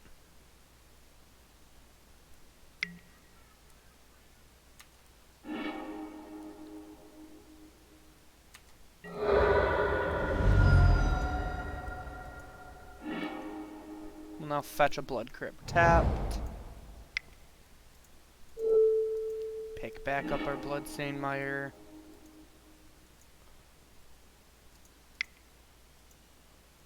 And then we'll go ahead and Unearth. Just tried to play a deck yesterday with one. Did he really? No, I didn't hear about that. That's funny.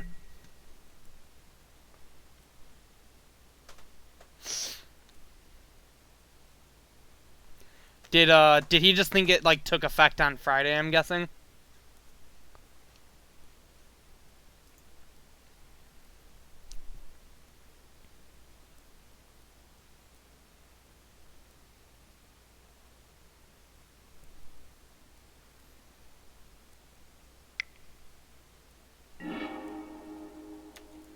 Okay, that's a good sign for us. Hieroglyphic Illuminations in our opponent's deck as well. I truly have no idea what they're doing, but it seems sweet.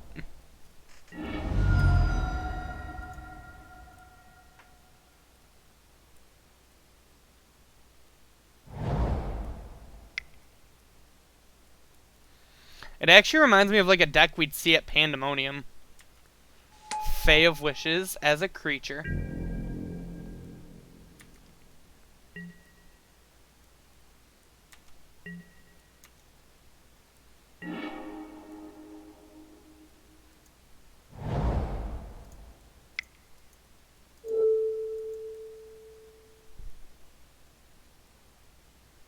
Yeah, I only stream once a week for the channel.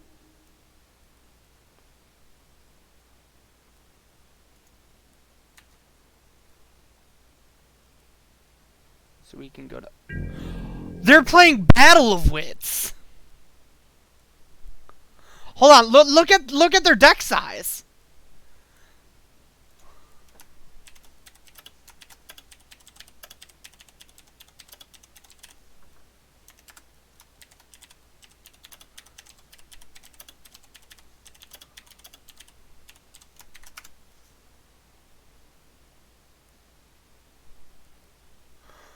Oh, that's awesome!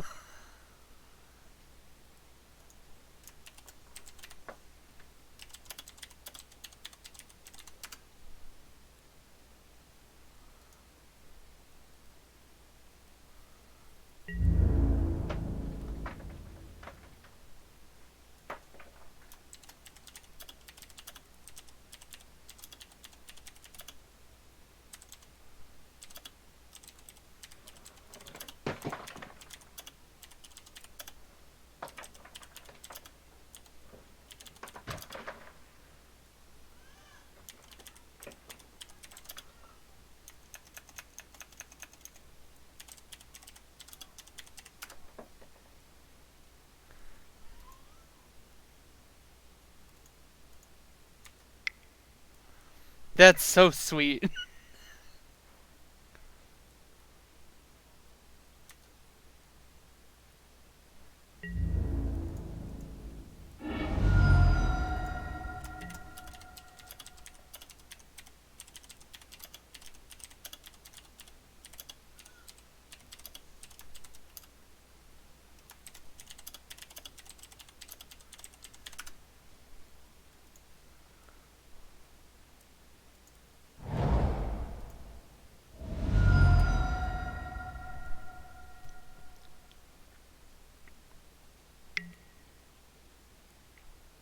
Alright, opponent has the path. And so what we're going to do is we're going to go ahead and Battle Rage our Tarmogoyf, that way they're dead to Renin 6.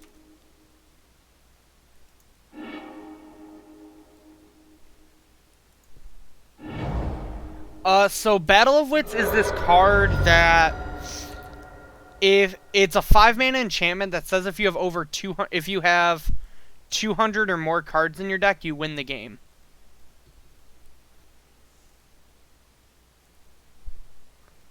So our opponent is playing a deck that has over 200 cards in it, and so a lot of their cards are going to be like tutors or just like things like that.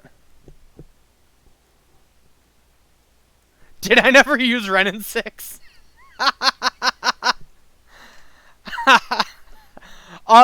I thought I used Renin 6 on a land for some reason. I was just so excited because we're facing Battle of Wits, and I think that that's awesome. So, the answer is no. Apparently, I was not going to activate my Renin 6. I can't imagine Leyline of the Void is good here.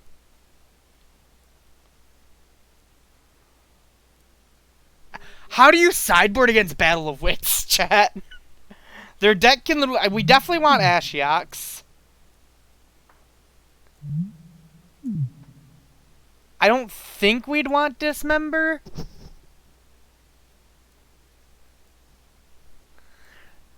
Fulminator definitely seems good.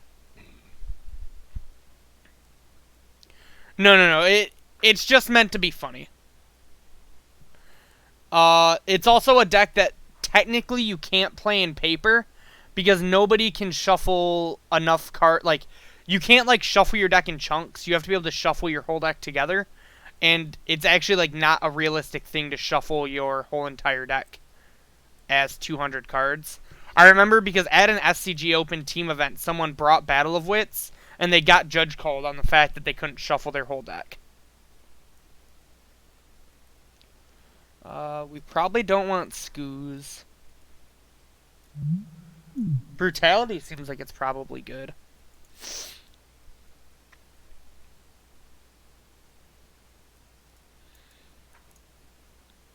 Do we want Veil of Summer against Battle of Wits?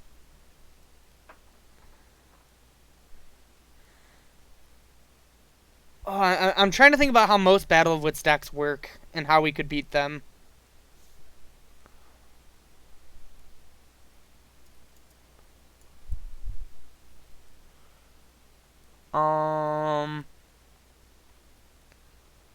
What seems medium here?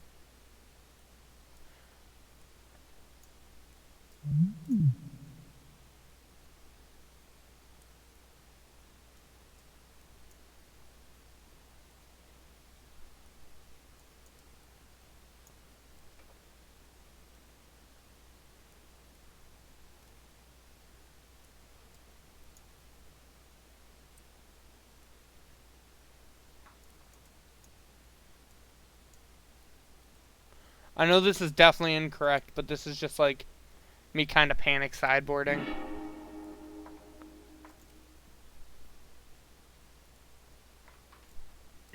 I know I 100% did not sideboard correct like this.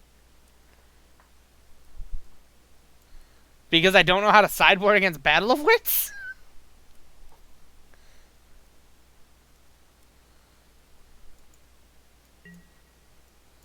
I think this Abrupt Decay probably shouldn't be. They're a Field of the Dead deck. I mean, that actually makes sense.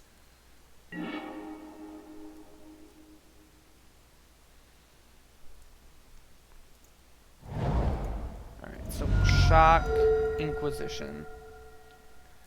We did get game 1. Okay, so they are just a control deck with Battle of Wits as the win con.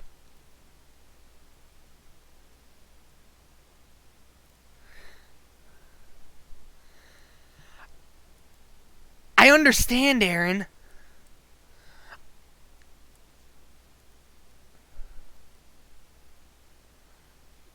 Giants. I miss Ren W3.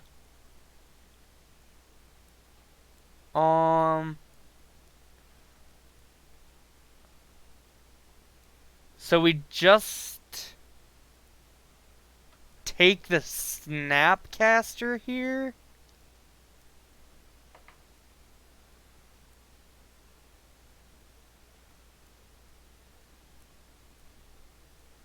Or do we take... We probably just take the Mana Leak, actually, right? No. What do we take here? Snapcaster's like a rebuy on any of these spells, but we have Abrupt Decay, so we don't care about the rebuy.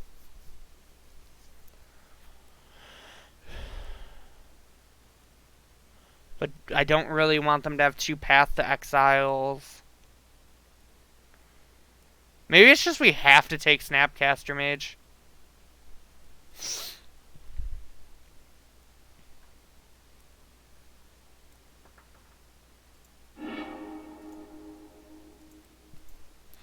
Yeah, as bad as taking Snap feels there. Typically, these decks are just like a bunch of combos in one.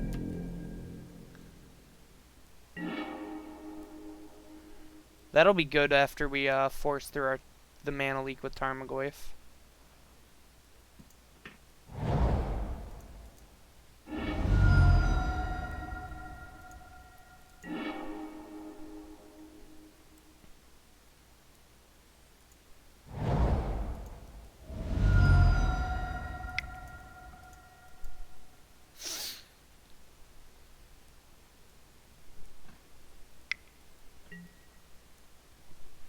Lotus Breach, Battle of Wits.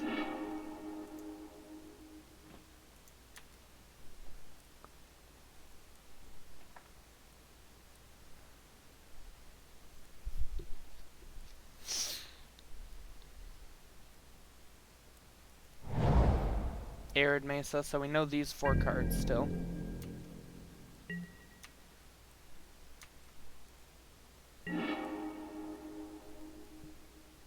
Red and 6 is a pretty good draw here.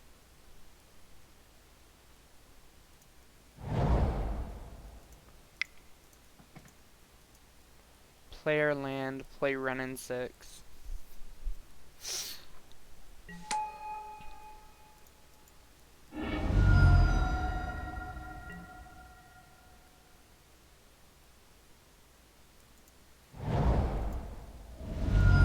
Fetch, shock, Unearth, Tarmogoyf.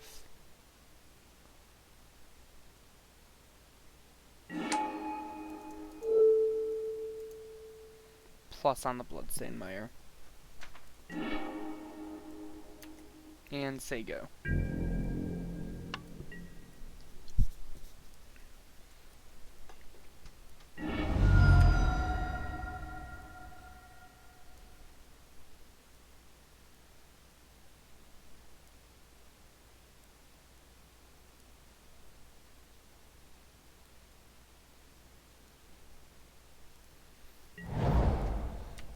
Do they path here? They do.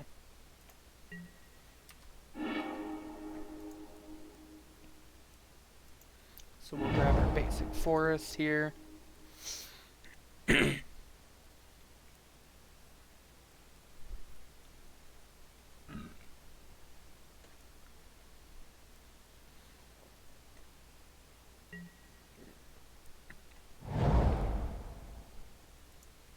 So we know they have Hieroglyphic and 2 unknowns in hand.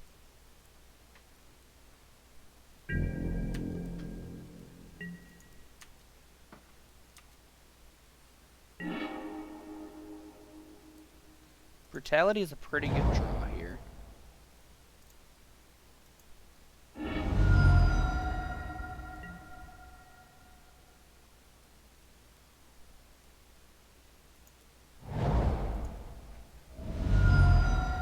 So we fetch shock a Stomping Ground.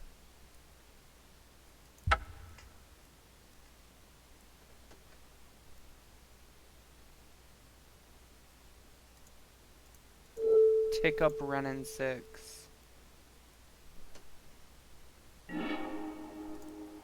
Then we Brutality with 2 modes.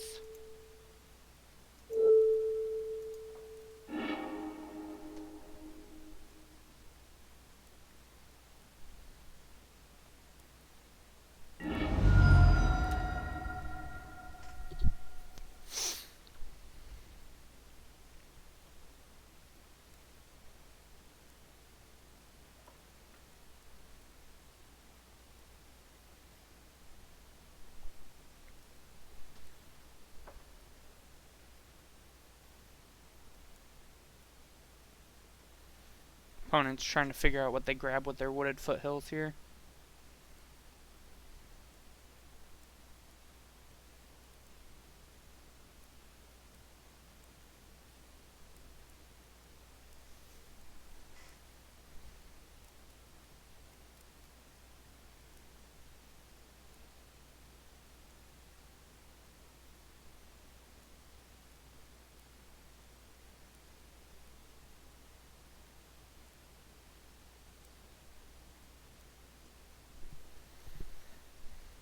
It's super trippy editing your video while watching the live stream.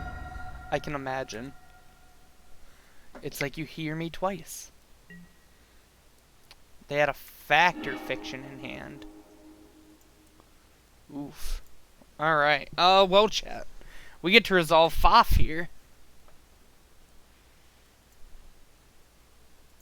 So the Glittering Wish is the most powerful card. The Mana Leak and Field of the Dead don't really matter. The Veil of Summer is annoying.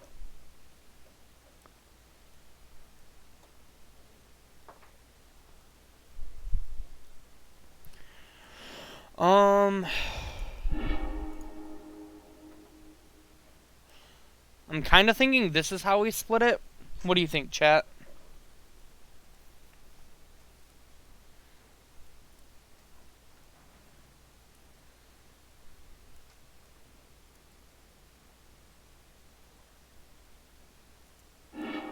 Maybe we split it like this.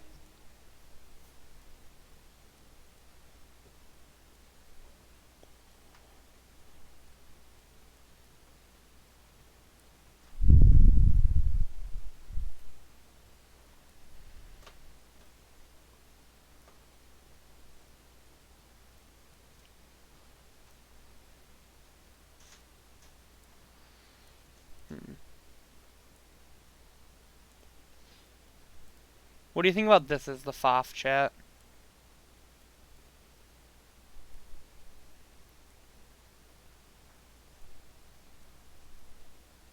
Think we're gonna go with this.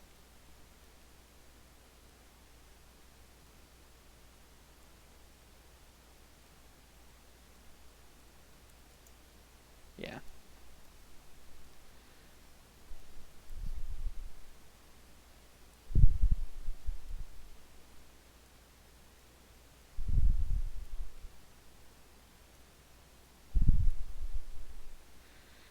So they get 2 spells either way. It's just these are the weaker spells.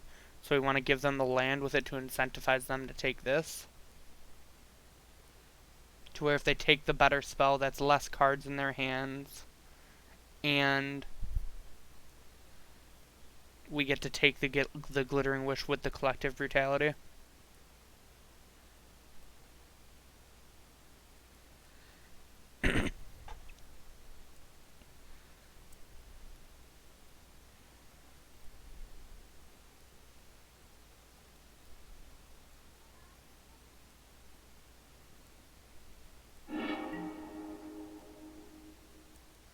Opponent does take the 3.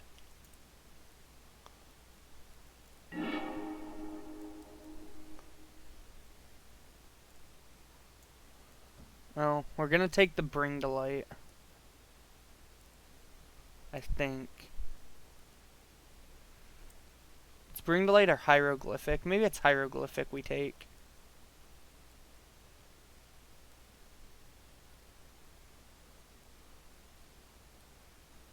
Yeah, I actually think we take Hieroglyphic Illumination.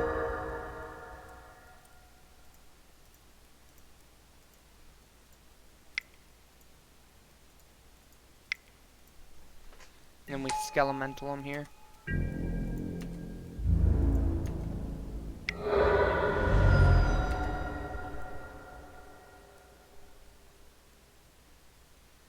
See what they discard.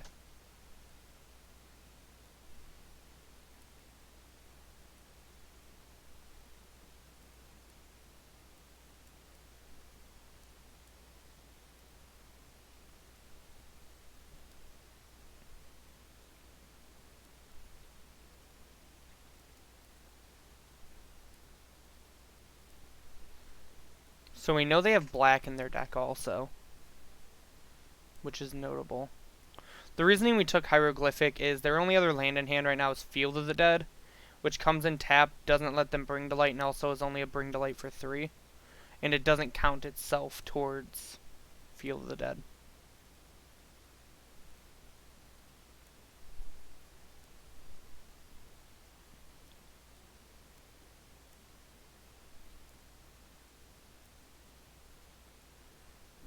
Them having Factor Fiction there was really good for them.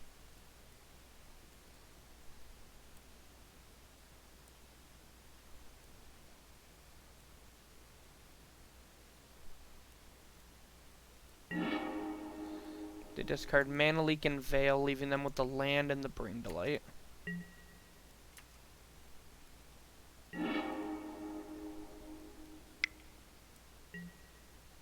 They draw an Opt for turn.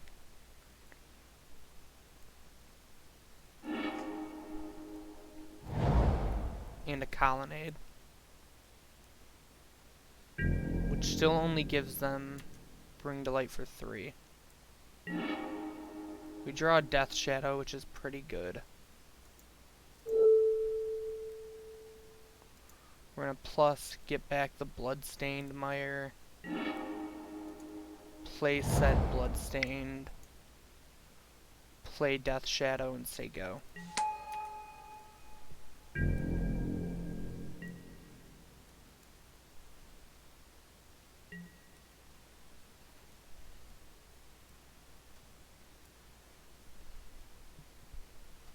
Let's see what they have that they can Bring to Light for here. Unless they drew something better to do.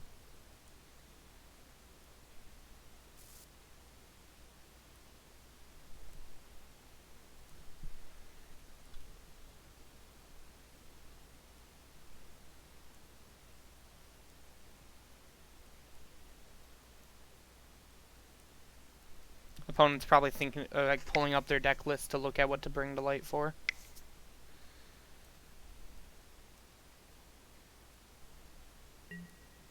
Yep.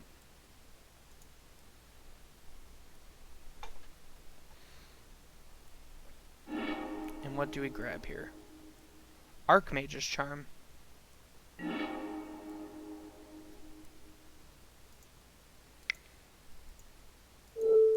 Well, we'll just go ahead and Abrupt Decay that.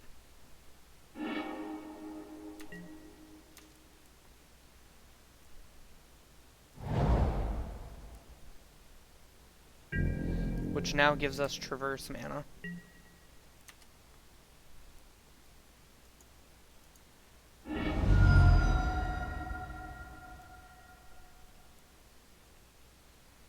We'll get the Stomping Ground tapped here. Ooh, Goyf is a good draw. So we'll Traverse.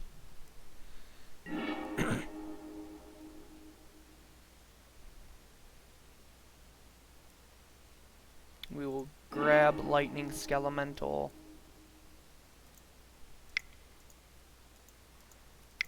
We'll Skelemental them.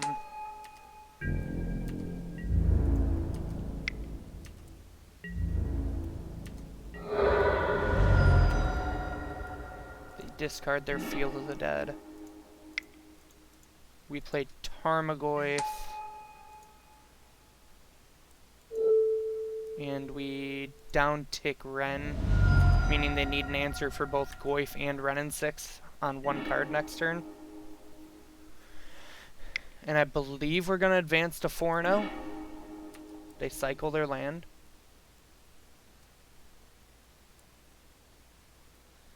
And we wait, and we get it. Alright.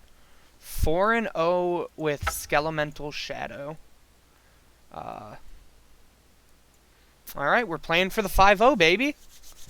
Can we get the 5-0? This deck feels very good and very well built, in my opinion. One thing Hawaii did message me, he messaged me in, like, mid-league and was like, hey, by the way, I forgot to tell you to fix the fetches. These fetches are awful. Yeah, I was kind of questioning it when putting the deck together, but I didn't really want to change anything. These Polluted Deltas should probably just be, like, 4 Verdant Catacombs. And like a 3rd Bloodstained Mire. We should probably have... Actually, how many fetches are around? 1, 2, 3, 4, 5, 6, 7. Yeah, we should probably have like 4 Verdant, 3 Foothills, 3 Mire, I would say. Alright, here we go. Can we get the 5-0? Hit our opponent with the GLHF. We are on the draw. And yeah, this hand isn't anything to write home about, but I think it's worth keeping. Got some cantrips, got some threats. Opponent leads on Bloodstained Mire and passes. Ooh, we draw Thoughtseize. That's a good draw.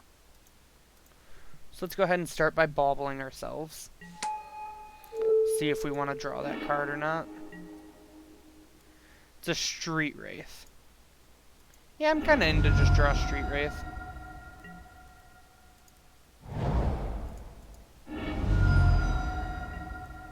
Go ahead and grab an Overgrown Tomb here.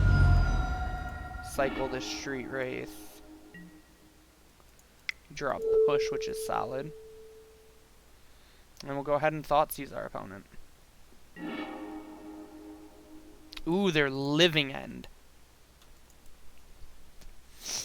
Alright, so what do they got here? They got 2 Cyclers and 3 Violent Outbursts with only 2 lands. Wow. So typically you're supposed to take the Cascade spells against this deck, but I don't actually think taking the Cascade spells does anything for us. So I kind of just want to take one of their Cyclers and hope they brick on lands.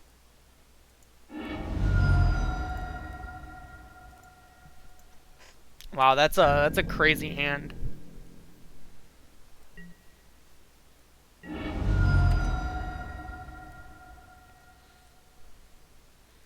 It's not often you see the triple violent outburst hand out of Living End.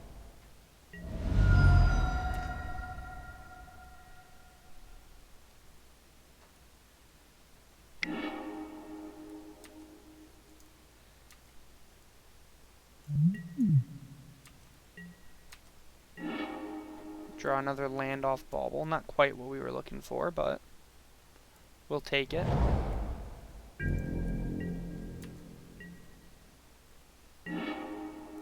Alright, we draw an Inquisition. I think I'd rather get the Goyf down here.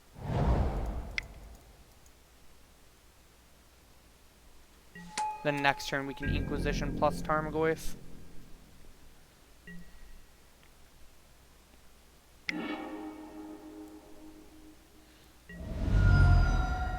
This seems like it'd be a tough game one for us.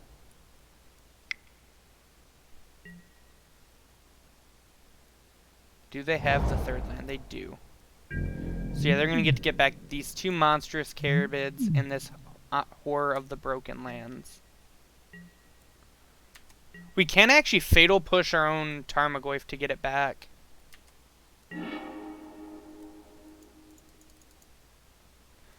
Alright. I think this play is going to be kind of weird, but I think it's correct. I'm going to play this Polluted Delta and then Inquisition ourselves.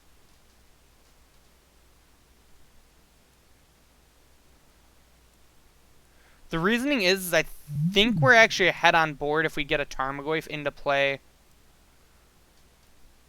against their board.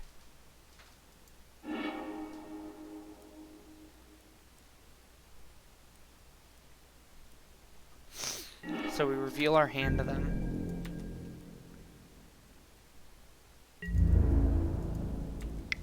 Then we attack for 4.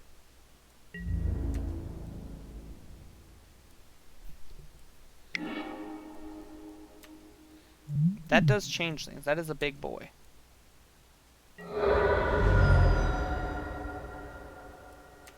So they take 4 here and we pass it back to them. So what we're trying to do is we're trying to make our opponent's Living End better for us than them.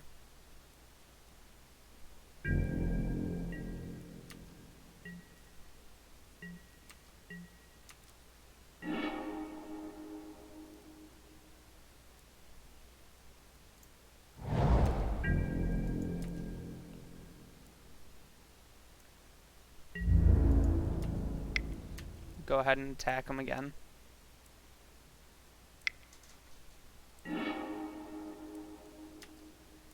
That one will change things.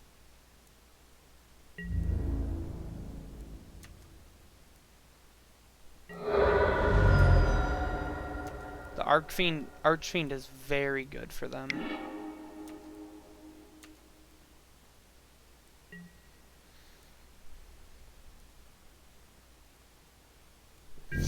Yeah, like I said, though, this is a really rough game one for us.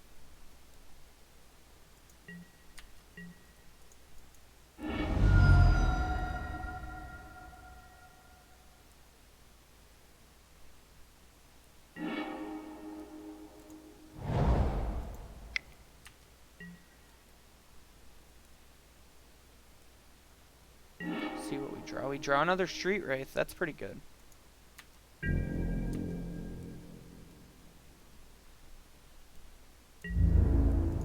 So we'll now have 2 surprise creatures for when our opponent tries to bring everything back.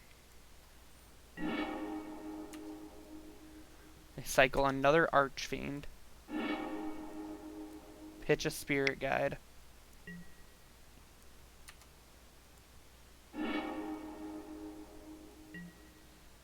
Alright, and so in response we're going to cycle. We're going to cycle. And then we will Fatal Push our own Tarmogoyf. Because nothing in their deck can actually get Fatal Pushed.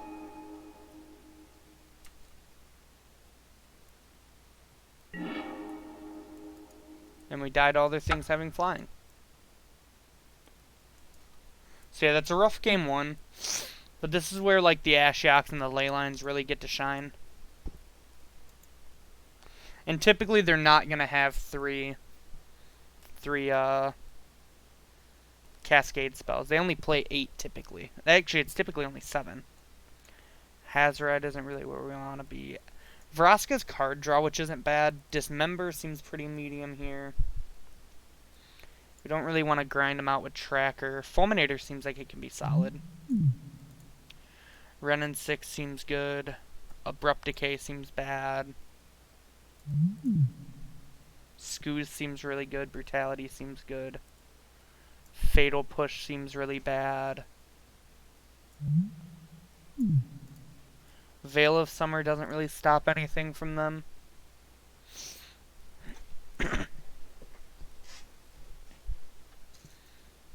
What else do we side out? Vraska's actually probably a little slow. We can take her out. Then we got 5 more cards to take out.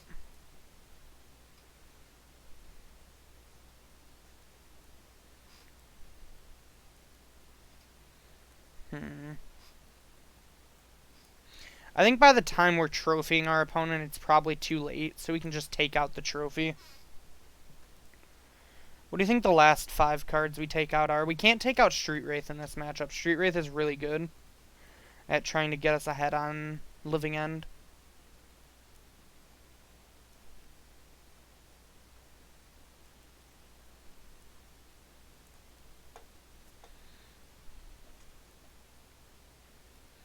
The Traverses seem good because they get Scooze. Maybe this is just like another Bauble out matchup. But not super great. That's fair. Liliana is hand pressure, though. I could see not wanting Liliana. We can bring a Bauble back in.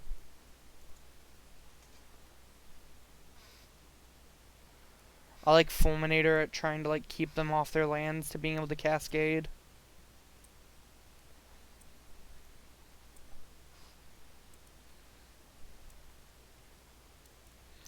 Croxa seems good because it goes to the graveyard and they can just like... They don't have bigger things than Croxa. It matters because it, like, you want to make them have it. And you want to be able to take as many copies as they can before they can have it.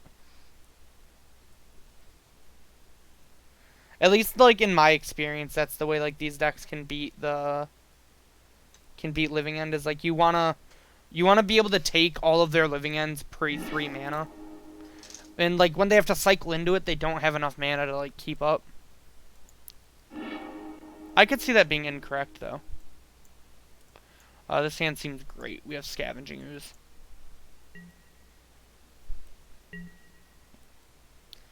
So we will play Wooded Foothills and Seiko.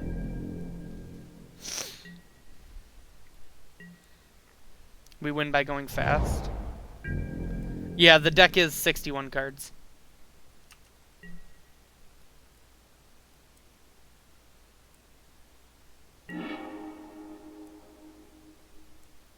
Inquisition is a weird draw here. Yeah, no problem.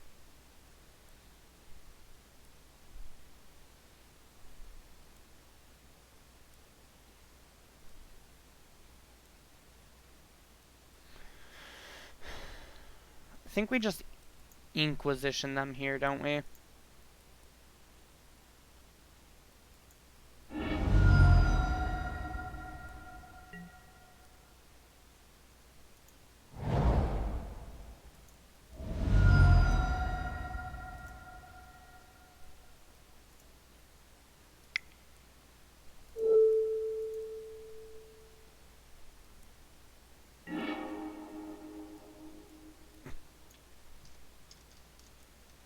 Well, our opponent is very good at drawing multiple Living Ends. So we'll take the instant speed one.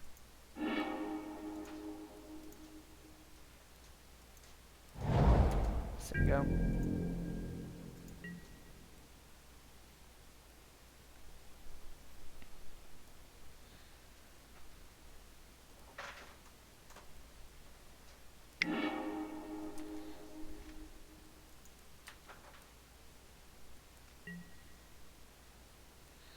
Typically, this deck normally only only has like one in their hand, because it's not like an effect that they play like a million of.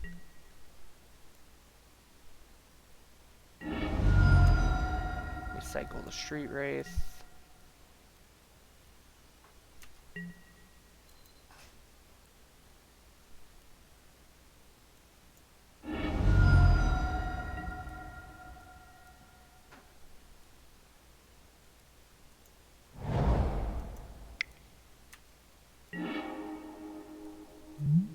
Right on time, Leyline.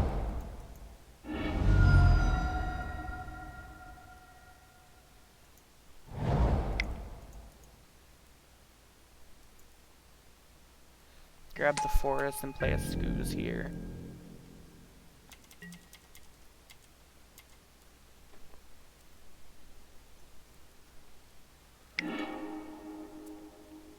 I want to say we have 4 green sources in the deck.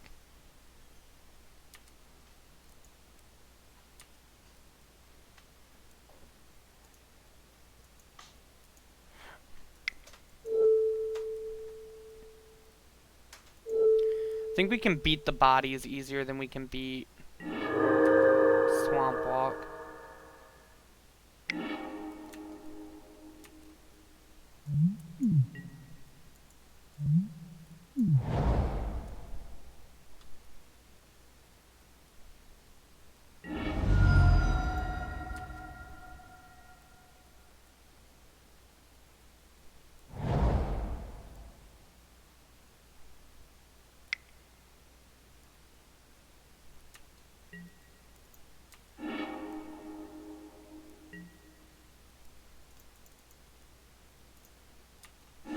So they get their 3 creatures back. Maybe we're supposed to mulligan more aggressively for Leyline in this matchup.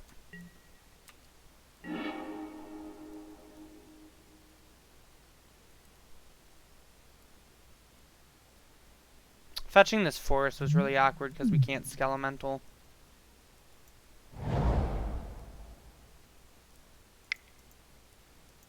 Go ahead and play a Goyf and pass.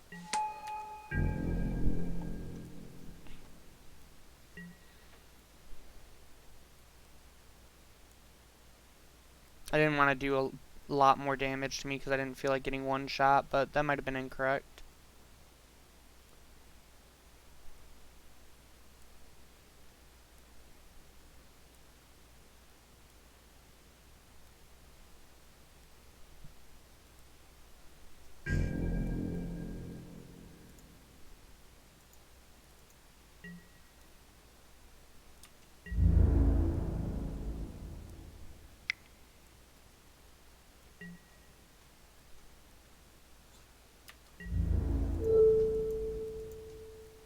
I think we have to hope that he doesn't have just 3 cyclers in hand, because we need to be able to block 2 creatures next turn.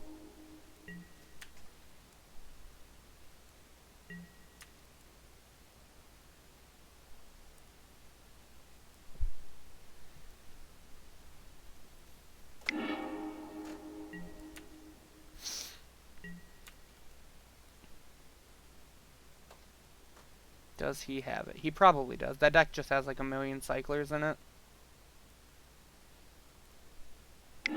Yeah. Oh well. We 4-1, which is pretty good. Kind of stinks we couldn't get the 5-0 with the deck. They mentioned it on the Versus series, and it like shows true in that matchup.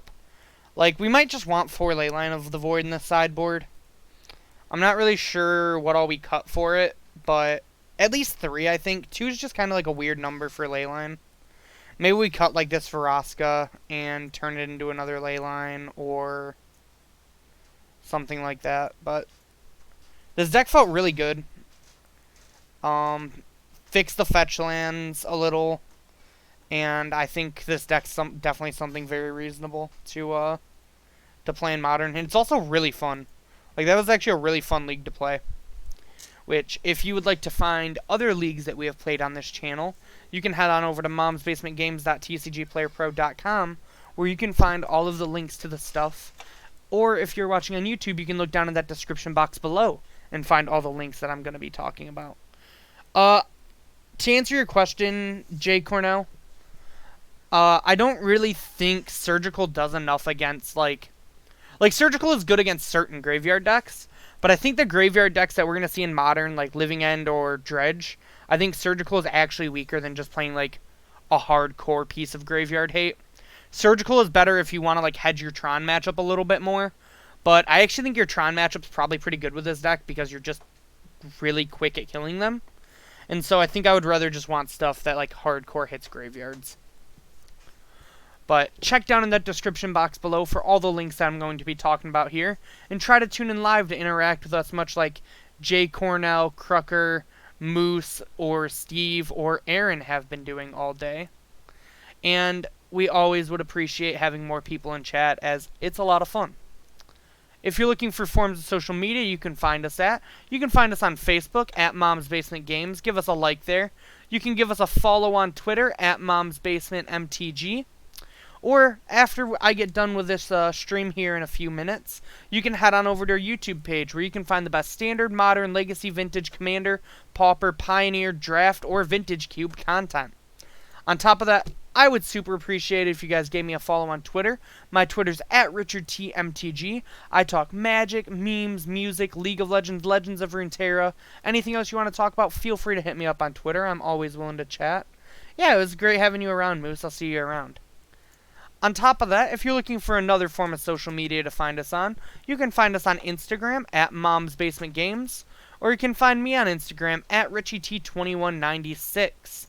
But with that, I think I'm going to go ahead and get on out of here and enjoy the rest of my Thursday.